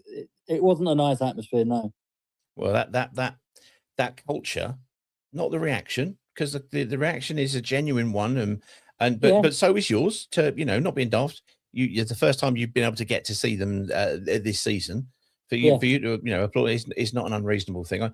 I don't like I've got no problem with anybody saying what they want about the club, but blaming other fans for everything for me is not on. I just don't agree with it, because everybody has the right to say and express their views as they see fit. You have, and in fairness, so do they. If they want to come out and say this, but to turn around and say you're responsible for this, well, I'm sorry, I must have been off school the day we did. That Carl and I are responsible for Gino Pozzo being in charge of the football club. But trying to get on the pitch and just like leaning over and just really running like with their fists and stuff. I thought, this ain't my club. These are upset, but Jesus. Well, the problem always comes with, these are passionate people. They spend a lot of money. A lot of these guys who are going into to the Oxford game travel up and down the country, game after game after game, and they're passionate about it. And okay, sometimes that will spill over. Things like that unfortunately do happen. So as I say, I don't want to judge them on things that I haven't seen or you, or be judgmental on anybody in this respect. But it's a great shame. And as you say, that's not the club that in terms of that element. But the club's also not what you had previously experienced in those many years either, was it? No, exactly. I just think that Gino really has to go, because I actually see like big cracks in the players caring, the fans caring. He is destroying the club, and it is scary. I'm worried for next season. Well, we need a change. We need a change for sure. I'm going to bring on with Carl. We don't normally do this, but I'm going to do this anyway. I'm going to bring on Mr. Jason Rose. Let's bring Jason in. Spinning Wheel of Doom. Jason, sir, you're joining me and Carl. So we've got the finalists in the Kazam Stadium proximity poker. Did you get down to the game as well today, Jason? Jason, are you there? Oh, we got Spinning Wheel of Doom. Nope, Jason's gone out. Let's see if we can grab him back in again. Sometimes it happens. Hang on. Jason, are you there? Jason, hit your mic button. No, we don't seem to be able to get Jason on. Oh, that was a good. Would have been excellent. You would have won an awards. I would have been prepared with an instant quiz about the Bicester and Didcot areas. But that's not actually true. But I would have made something up very quick. He's trying once more time. You know, it's always a battle between us and Elon, everybody, as to whether we can get this on. Jason, third and final attempt. Are you there? Got to hit your mic button. No, it's not working. It's not working. Sorry, Jason. He bottled it. He's triumphant. Look at this. He lives slightly closer to the Kazam Stadium, and Carl Wilson's giving it everything he's got. I like that. Well, look, it's a shame. Now this season, there's been a lot of talk about season ticket holders and what have you. And you've been deliberating long and hard on the season ticket situation for reasons that everybody's got individual reasons as to why they might want to. Whereabouts are you in terms of the balance of considering your season ticket currently? I weren't going to do it, and then I spoke to Greg Wendover, and he gave me some financial advice. Now this was facilitating the purchase of it, but at a cheaper rate by utilising a third-party finance thing, wasn't it? Yes, I applied for a credit card and I got it for 24 months interest-free. So yes, I can make it pay when I've got it and pay when I haven't got it, but just make sure it's paid. Yeah. Cool. So do make, if you are going to renew it or any other one, do take financial sound advice, but not necessarily from Greg. That's what I'll say. Well, no, especially after that last score he gave 7-6, I was a bit worried then. Well, yeah, but I mean, we knocked that out. If anybody doesn't know, on the Completely Rubbish Prediction League, of which Cole has put many a decent result forward, Yes, and what I can only describe as your particular forecasting is realistic, whereas I would suggest Greg's is what we would class as optimistic, willful, and on a couple of occasions bewildered, because he said 14-12, I think, on this game at one stage. We took that away, and instead it went to Jason Rose's 2-1 to Oxford. So Patreons, I think, will probably nip above DNSYE in the table. We will see how it goes. Well, sometimes we need a bit of Greg, don't we, in all our lives? Yeah. Ooh. Well, I don't know. The jury's out on that one. I think so. He brings you some positivity to balance it out. But on days like this, there will be people who will see things differently, and that's fine. That's fine. We just got to make sure that as a club, i.e. the supporters, stick together. Don't be going out onto, kind of having a go at somebody who's doing things however they're seeing it, because you don't know the situation. First game that Carl's been able to get to for a number of reasons this year, and proximity being one and cost being another and all sorts of things. Please don't be having a go at somebody because they're there. Yes, why are you clapping after that? That's a perfectly good question to have. And you know what, you'll have a conversation. You might be able to change that mind. I was willing to, not being sort of like nearly spat at, but someone goes. Yeah. Well, it takes all sorts, doesn't it? It takes all sorts. Lovely stuff, Carl. Lovely stuff. Thank you very much indeed. Right, let's get across to Adam. Please, guys, just Watford fans, you're suffering enough. Don't inflict stuff on other people. Ideally, let's get to Adam in America, or indeed the US of A. Let's hit the button. Spinning wheel of doom. Adam, sir, can you hit your mic button? Ooh. Hello. Look at this. Why can we not do it for Jason, who's in Oxfordshire, and yet we can get all the way across to the US of A, and Adam knows the drill. What can I say? There you go. How you doing, mate? That was fucking turgid. I've never heard such a hearty response to a "How are you doing, mate?" That was fucking turgid. You are spot on. It was awful. Honestly, I started going in 82, 83, and regularly 85, 86. Mm-hmm. And that's probably ranking in the top 10 of most fucking turgid performances I've seen. Have you got? I really do think this is Justin. If you're listening, this is one of the things we need to have is a top 10 of turgid performances, because I think that Yeovil beat us 3-0 at our place. Do you remember that one? I do remember that one. And what happened afterwards was Gianfranco Zola resigned, and he resigned with more class and dignity than all of the 24 managers since, I think, have even kind of ruled, because he kind of went, no, that's not working. Move on, move up, move out. Oh dear, oh dear, oh dear. Go on, mate. While I've been waiting to get on, when I heard Pete's metaphors and analogies before, I was thinking, I got to come up with something. They were good, weren't they? Come up with something. Good. They were very good. So here's my little light-hearted metaphoric deconstruction of the day. I like this. Far away. Watford FC under Ed is like a GPS satellite thing, loudly listening. It's like recalculating, but it never changes route. So you start your journey, you're hopeful, maybe convinced it finally gets you somewhere different this time. But 5 wrong turns later, you're somehow back on the same road, stuck in the same traffic jam, wondering why you trusted it. Basically, lots of noise, adjustments, no real progress, and somehow you end up exactly where you started. Do you like that? I love that. The other day, I was driving down to Wales for the women's game, and I had somebody in the car, and they looked at my sat nav and said, "Oh, you need to come off here." And I thought, "No, I don't need to come off here. We're not across the bridge yet. We're not in Wales." And it was like, "All right." Well, I was using my car for the first time in ages. My wife had it, and it was obviously set to somewhere. But that gets me onto my wife, which gets me onto my brother-in-law. Now, my brother-in-law had a sat nav, a tom. Do you remember those that used to sit on the dash before? This was in the days, youngsters, before sat navs were built in and everything. So he had this little one. He wound up 3 times in Potter's Bar before he realized it was broken. Now, I don't know about you, but I'd have only, if he wasn't trying to go to Potter's Bar, The first time I ended up in Potter's Bar, I think I would have been slightly curious. The second time, I think I would have been slightly furious and done something.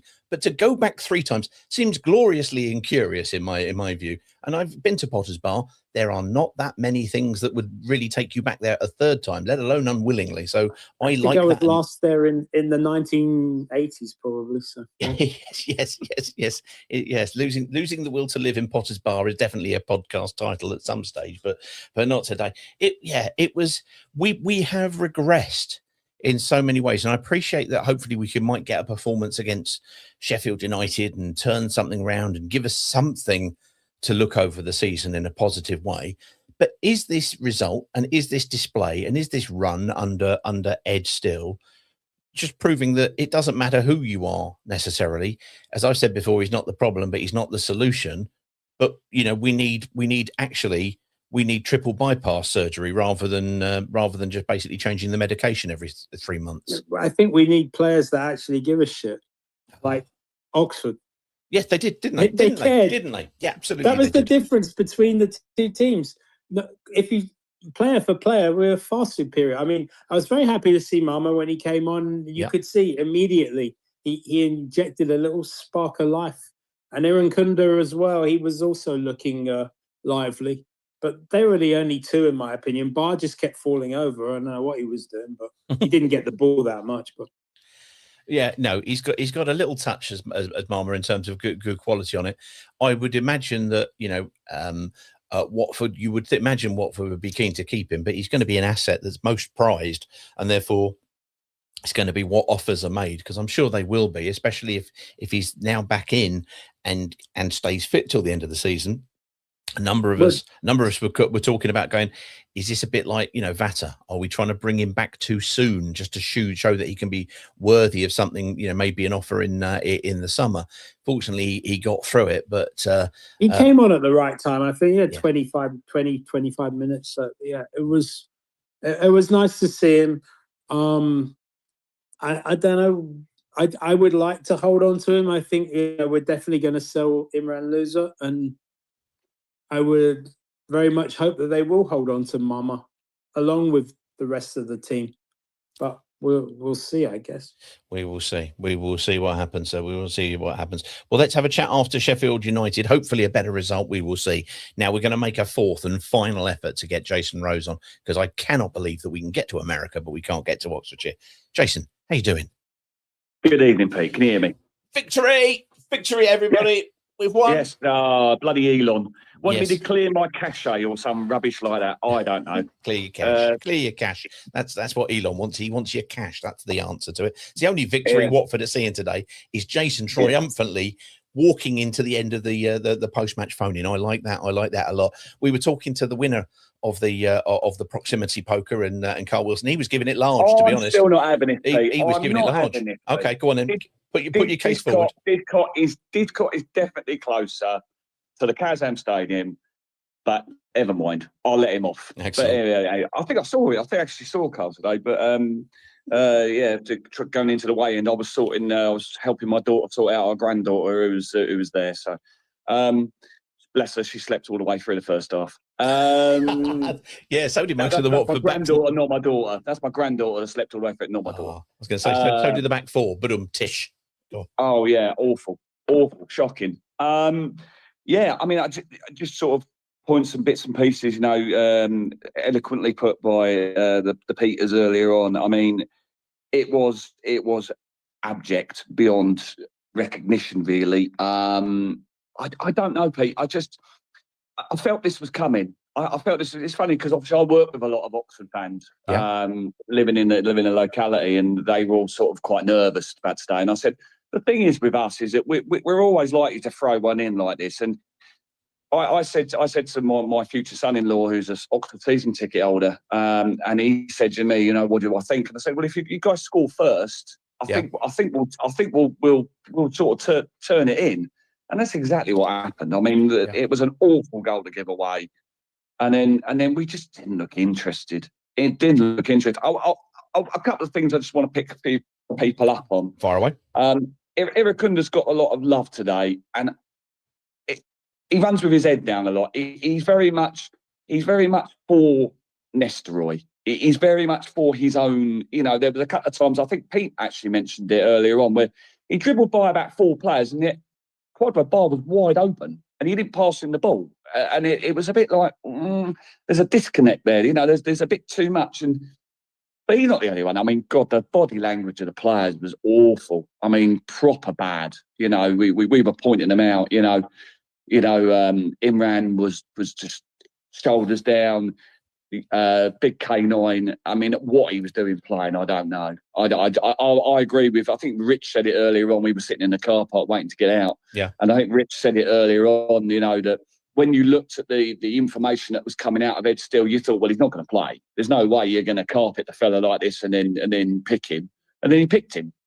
So just the body language of the players wasn't good. I was surprised myself that we got to half time and he made no changes at half time, because I don't think anybody that watched the game from a Watford point of view sat there and thought, oh, actually we've looked quite dangerous and we'll keep it the same. Yeah. We were not good. We were not good at any point. The subs made us a bit more disjointed.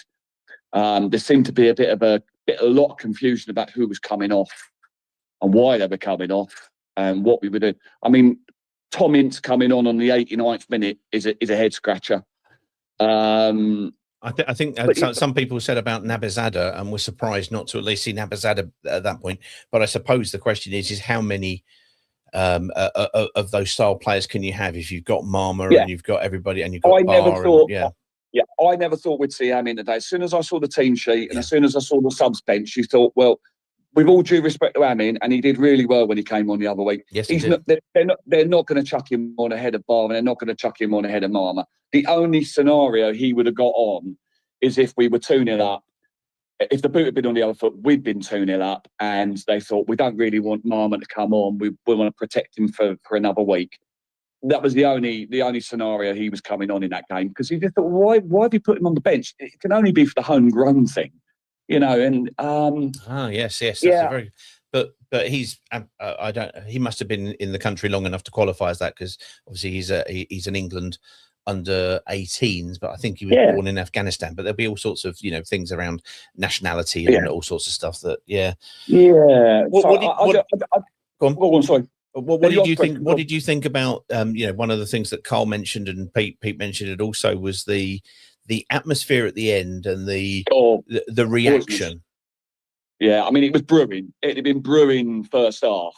It was brewing first half, and it got louder and louder and louder. And at the end of the day, I think we've said it before. Watford fans are some of the most. I think even Taylor said it in his days. Watford fans tend to be quite placid, and that's probably one of the worst that I can possibly remember for volatility in the away end. I remember phoning in a couple of years ago to you after we'd lost 3-1 away at Blackpool. Yeah, and that was very similar. That was very the volatility of the Watford fans that day was quite bad. But this was worse. And to be fair to the players, they came over and fronted it up. Some of them didn't like it, but I did actually think to myself, if some of them are to progress in their careers, they could go away to bigger clubs, Turkey, for example, get the clubs in Turkey. Well, they'll get it worse than that. Oh yeah, they'll get it a lot worse than 1,800 fans in the away end saying you're not fit to wear the shirt. Some of them will get it a lot worse. So it's from that point of view, it will do them some good. But I don't know. I mean, I think everybody said quite a lot already. But for me, I think that was the death knells for Ed Steele. I can't see him surviving. I can't see him being our manager by the end of May. I think he'll be gone. I think it'll be a very similar Tom Cleverley sort of situation where we'll wake up Sunday morning and they'll say, we want to thank Ed Steele and we've now start the search for the next America's Next Top Model or whatever they want it.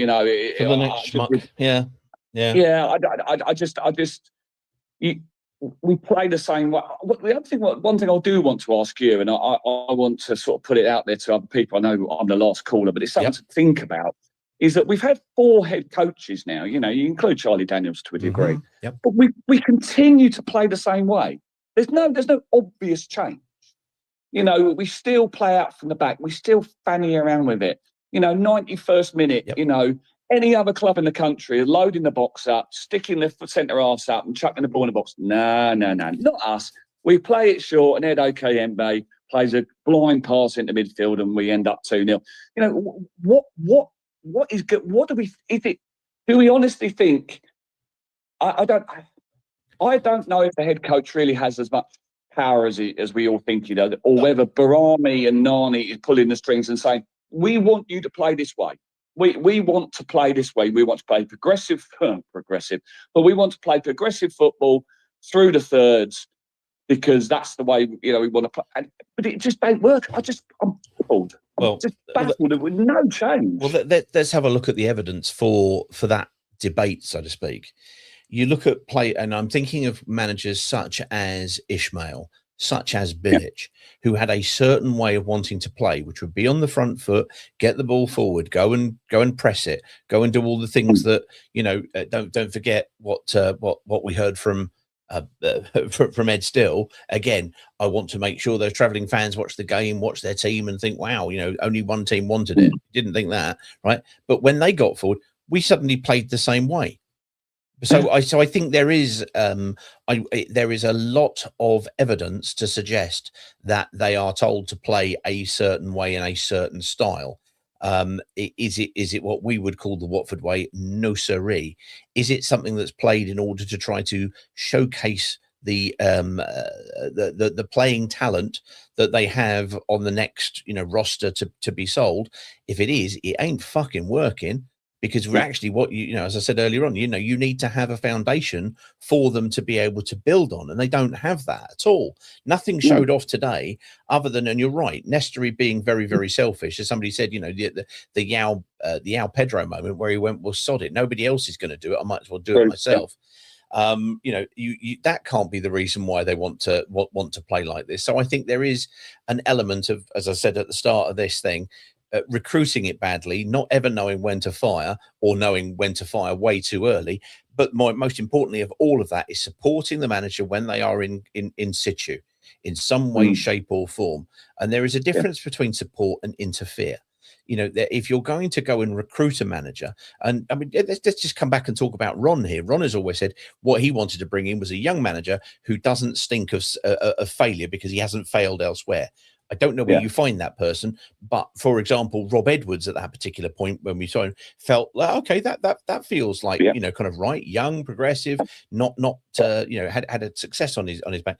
However, we saw how quickly that fell down, and like everything else that we've spoken about today, that comes back to, and let's go back to the first call from Pete Fincham.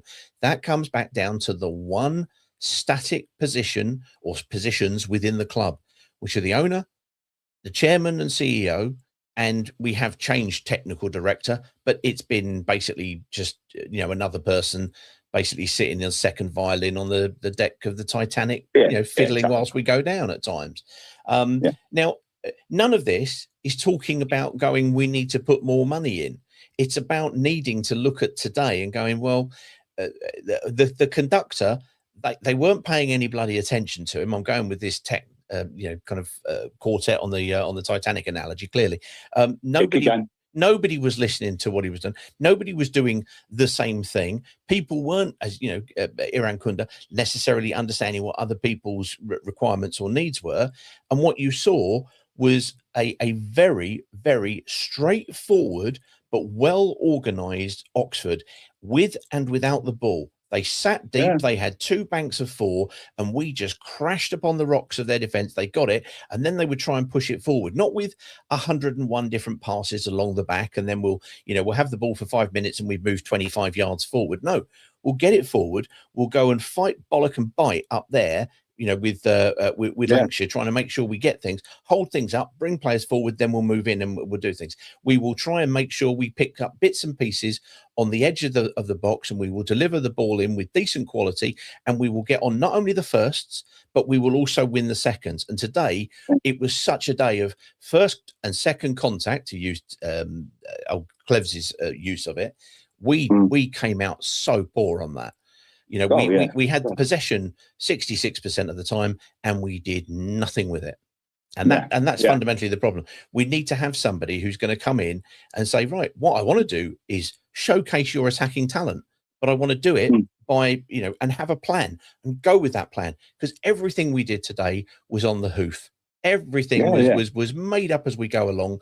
They got the ball, and as people said earlier on, as Pete Ryan said earlier on, they knew where their colleagues were supposed to be, because their colleagues were supposed to be somewhere, and they got there. Yeah. We didn't. We didn't at all.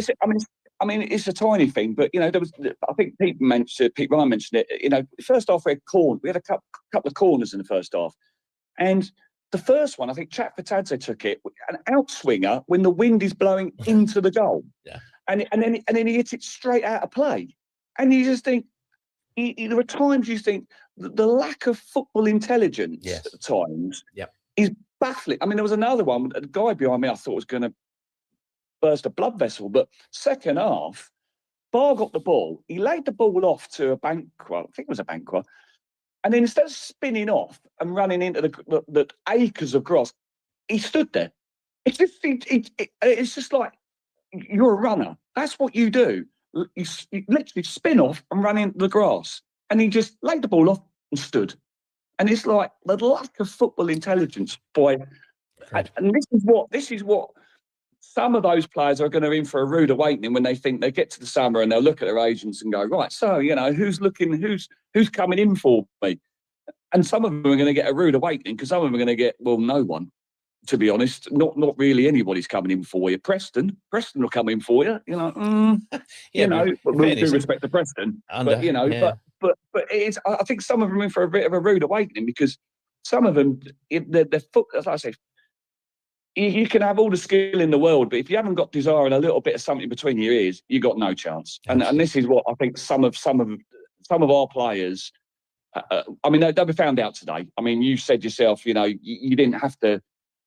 It was all about desire. You know, Oxford showed desire. As soon as they went 1-0 up, that was it. I mean, they killed the game. They tried to kill the game off. The goalkeeper going down for, cramp was embarrassing. I mean, bloke hadn't done nothing all afternoon, you know, but they killed the game off. And then, you know, got the second, which, to be honest, you could sort of see coming from about the 65th minute onwards. You thought that they're going to get a second, and then Harris obviously done the dirty deed at the end. But yeah, I just felt overall. I mean, I'll walk into work on Monday and I'll get pelters, and then I will. But I did tell the guys that we are capable of throwing one in. You know, I think they thought I was just trying to be sort of clever, but you know, we've watched us enough over the last couple of years to know that if they don't, I mean, they weren't very good at the Kazan last year when they lost 1-0. They were worse last year, I thought. Yeah, I don't know.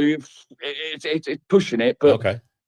I mean, Oxford were worse, not us. Watford were awful today. Yeah. I mean, Rowett's team weren't good, but I agree. I could sort of like you last year. I could use the argument that they deliberately not watered the pitch. They'd made it difficult. It was bobbed. That was a gorgeous surface today. You know, it was ready for. It was windy, you know, but at the end of the day, we were playing the ball on the floor, trying to, but it just wasn't good. It wasn't good enough. I look at Ed Still for that. You know, he just keeps picking the same rubbish. And it's variations of the same theme. You know, Chat don't do enough. You know, I personally put him on the bench, because I think every time he walks onto a field now, he's depreciating his value. I agree. I give someone like Amin Nabazada another go. And I certainly Kieran Gard needs to drop in. Yep, agreed. But there's a few of them. You know, I'm picking on those ones particularly, but there's a few of them there. I mean, that just ain't good enough. And I honestly, we were driving. My mate was driving us back down the A34, and to be honest, we were asking the question: are we going to win another game this year? And I would suggest possibly not.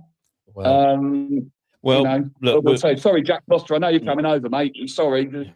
No, we're going to win because Jack's coming over. I'm going to go with positivity and the luck of the Irish because he's going to go to Ireland afterwards. Who knows? Who knows? Who knows? Let's go. Anyway, thanks for having me on, Pete. Lovely stuff, mate. Thank you very much indeed. There you go, Jason Rose, second in the proximity to the Kazam Stadium, as far as we could work out. Let's just go through a couple of statements here, because it's been one of those. I think we can kind of rule over it all day, but we'll never quite get to the nub of it. But we know that there is more than one problem here. I don't think we've got the right head coach, but we sure as hell don't have the right ownership structure at this moment in time to support them, because 25 managers, head coaches does not lie.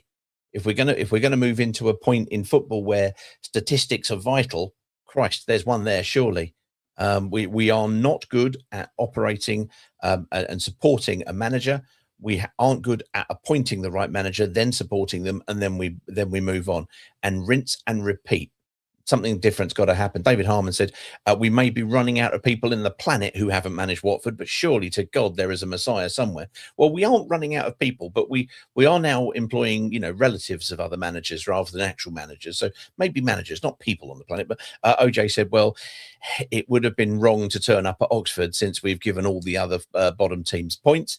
Melanie said, I'm old school, but even I realise that things have changed. We're a business and I don't like it. We have to get right people in the right place, top to bottom.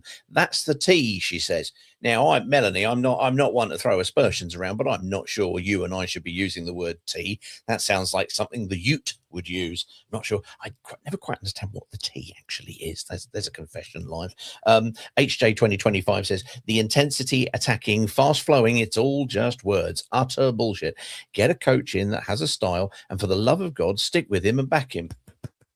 Agreed. Actually go with something that somebody wants to bring in, because I just gave examples earlier on of exactly that. OJ also said we are now 4 points off of 17th place. Just reminding you, we are not a mid-table team. There's a cautionary tale, if ever there was. David Harmon also said the focus of the owners is to maintain the sausage machine of assets. We lost today to a team of lumps and they smashed us to bits. Yeah, I don't disagree. I don't see a lot of players who would walk in to the Watford team if you were comparing it on paper. But in terms of qualities of endurance, individual effort, stickability, durability, kind of digging in, this Oxford team have got they've won 4 games in the last 8, drawn 3 and lost 1, if my kind of memory of it is quite right. They've got something more than just lumps, but they are playing basic football. They're going in with a plan, and we are basically turning up, well, without a sat nav, to use the earlier analogy. No idea what we're doing. Melanie back again. She said, I actually don't know how we come back from this in the long term. So upset and confused. I think a lot of people are today, and some of them will have been, kind of really angry at the end and upset that other people were applauding. People applauding are there. They're supporting in their own way. Let people applaud. If you want to put pressure on somebody, put it on the club rather than the fans. I would ask respectfully. To be fair, all cars rusted, not just Italian, says Joan and Betty. Well, you colour me happy. You're not wrong. But I had an Alfa Romeo in the 80s. And it certainly did go the way of all things rusty. Steve Brown says, I enjoyed watching a spirited Watford team fighting back to get into a game after being behind and showing no shortage of skill. Unfortunately, that was yesterday when our under-21s twice came from behind at Swansea to draw 2-2. No such endeavour today, I'm afraid. Well done, Steve. Steve, if you don't know, travels up from the Principality for home games on such a regular basis. He knows of which he speaks. Melanie, back for the last one. She said, we are holding on to legends that don't hold up in current times. We don't need, we need to move on. Also, it's not the Pozzos. Love them for what they did, but we need new ownership, new blood. Don't disagree with that. Let's try and get to one last caller because Danny's there. We're going to give it one go. See if he's there. See if Danny and Becky are coming back from Oxford. Hi, mate. Hello, mate. Oh, I'm home already. Wow. Well, I suppose so. Oxford to Northampton. That's just a bit of a cross country steer. But well, that's the highlight of the day that you got home. Yeah. Tell us about your take on today. Well, Pete, I've, like many of those, probably renewed their season ticket this week. Yeah, 28th season in a row. I've done it. I've been coming to watch Watford, home and away, as you know, for a long time now. Yep. And that weigh-in today was the worst in terms of toxicity, in terms of negativity, everything you don't want to see at a football match. It was not a nice place that weigh-in. And to be honest, the players deserve it because that was nothing short of embarrassing today, Pete. Embarrassing. No, I can't disagree with you. I absolutely can't disagree with you.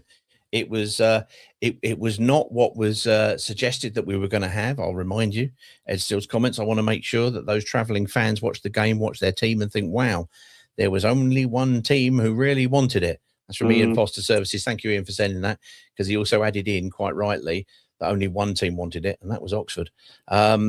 Yes, very, very dispiriting, to say the absolute least. The whole thing. But as you say, you've made a decision to renew your season ticket. What are your thoughts on or what are your thoughts? What are your hopes? What's your realism in terms of what you might expect to get next season out of this lot? Pete, we all know what we want, and I think 90% of Watford fans now want the same thing. We want this ownership to change, but let's be realistic. That I don't think that's going to happen anytime soon. Obviously, because they want too much money, and like I say, it's just not going to happen. So, but I don't really know what I want, because we all want the same thing. We all want promotion, but whilst these clowns are in charge, it's never going to happen, because it's a revolving door, and it's a continuous shit show of seasons every season. I mean, the last 3 or 4 seasons, whatever it is, since we've been back in Championship, they've literally been carbon copy. Exactly the same, Four seasons, yeah, absolutely. Thank God we have this, decent start until Christmas, because we would be, well, I dread to think, but next season, no loser, probably no Mama, no, obviously, a Banquo may not come back, no Georgie maybe. It's it's going to be interesting next season. I hardly doubt Ed Steele will be here next season. Golly, but I can't see him being here next season, because he's probably a nice bloke, but he just shouldn't be the Watford manager. You look at his record. I mean, he's a serial loser. He just loses football matches as a manager, and that's not being horrible. That's just fact. No, as I said when he first came here, he'd won 2 games in 31 league games. And you're absolutely right. That's just looking at the statistics of it, and now he's got 3 wins, 4 defeats, 4 draws. However, we also have to look at these performances. We haven't had, other than possibly, was Derby under him? That wasn't it? Yeah, Wrexham was a good performance as well. But I think Wrexham were poor. But but the rest have been wretched performances. Yeah, they have been wretched. I mean, that's the perfect word, Pete. It's wretched. I mean, Charlton last week, yes, you look at the shots. Second half. Yeah, but again, the first half was. Oh yeah, absolutely. But like you just said, you look at majority of his games, they have been wretched, and is that down to purely his inexperience of a manager, or is it the fact that the players just don't trust him, or is it a combination of things? I just do not know where we go from there, Pete. I really don't. I don't know, mate. I don't know, but I'll see you down hopefully at the bunker at the next game, Sheffield United. Yes, we'll be there. Yeah, well, I'm off to Wembley tomorrow to watch obviously Stockport. Hopefully beat them lot. So you're going to be supporting the Hatters against the Hatters. Well, but I can never call them that, because it's too much. It's too much and it's banned. But I'll just supporting the Mighty Blues against them lot. That's what I'll say. Because if you don't know, once it was put to, because you've got Stockport in your family, and your reply was, no, I don't. No, I don't. Becky does. Becky's family are all Stockport.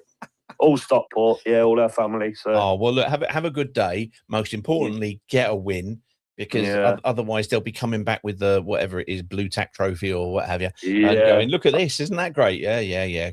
Yeah, I mean, for one day only, I think all Watford fans are going to be Stockport County fans, which is going to be nice. But I just dread to think if Stockport lose tomorrow, Jesus Christ, what a bloody weekend I would have had.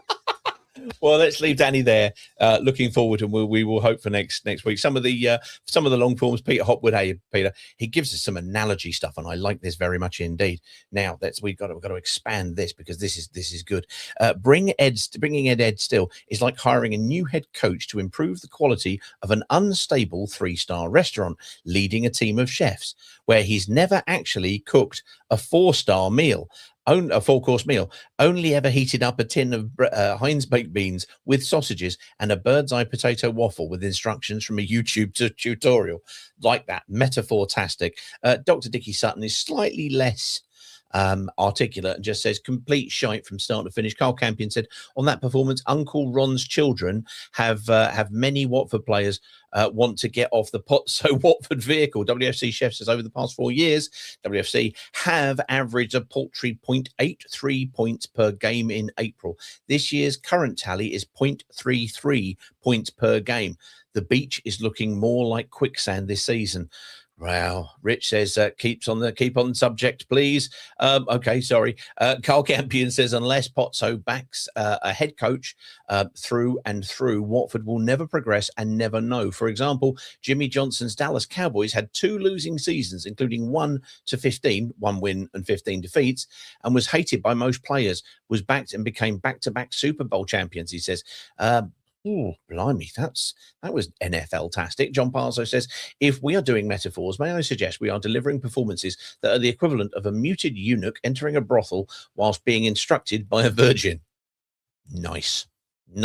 This is what we were after, everybody. Pete says the red kites thing was spot on. This is the 2 birds flying above, which most Watford fans, if they were looking for some entertainment, were forced to go to. He said the red kites thing was spot on, but they were simply circling the corpses of our squad, awaiting to feast on their plump bodies. Nice.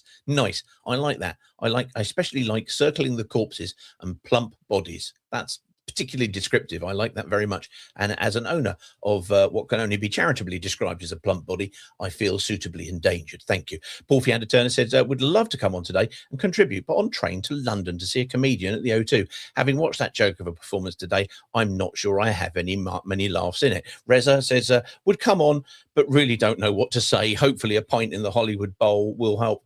I agree with you, but I would put the word I put the word 5 or 6 in front of it and put an S on the end. Mutual, many pints are required, Res. Garston John says, finally a Watford away end, growing a pair and giving those useless cunts a load of shite. Iran Kunda and Mama looking surprised, came back, and we've had 20 good games in a row. Clowns. Come back when we've, yeah, I see what you mean. Sorry, Iran Kunda and Mama look surprised. Come back when you've had 20 good games in a row.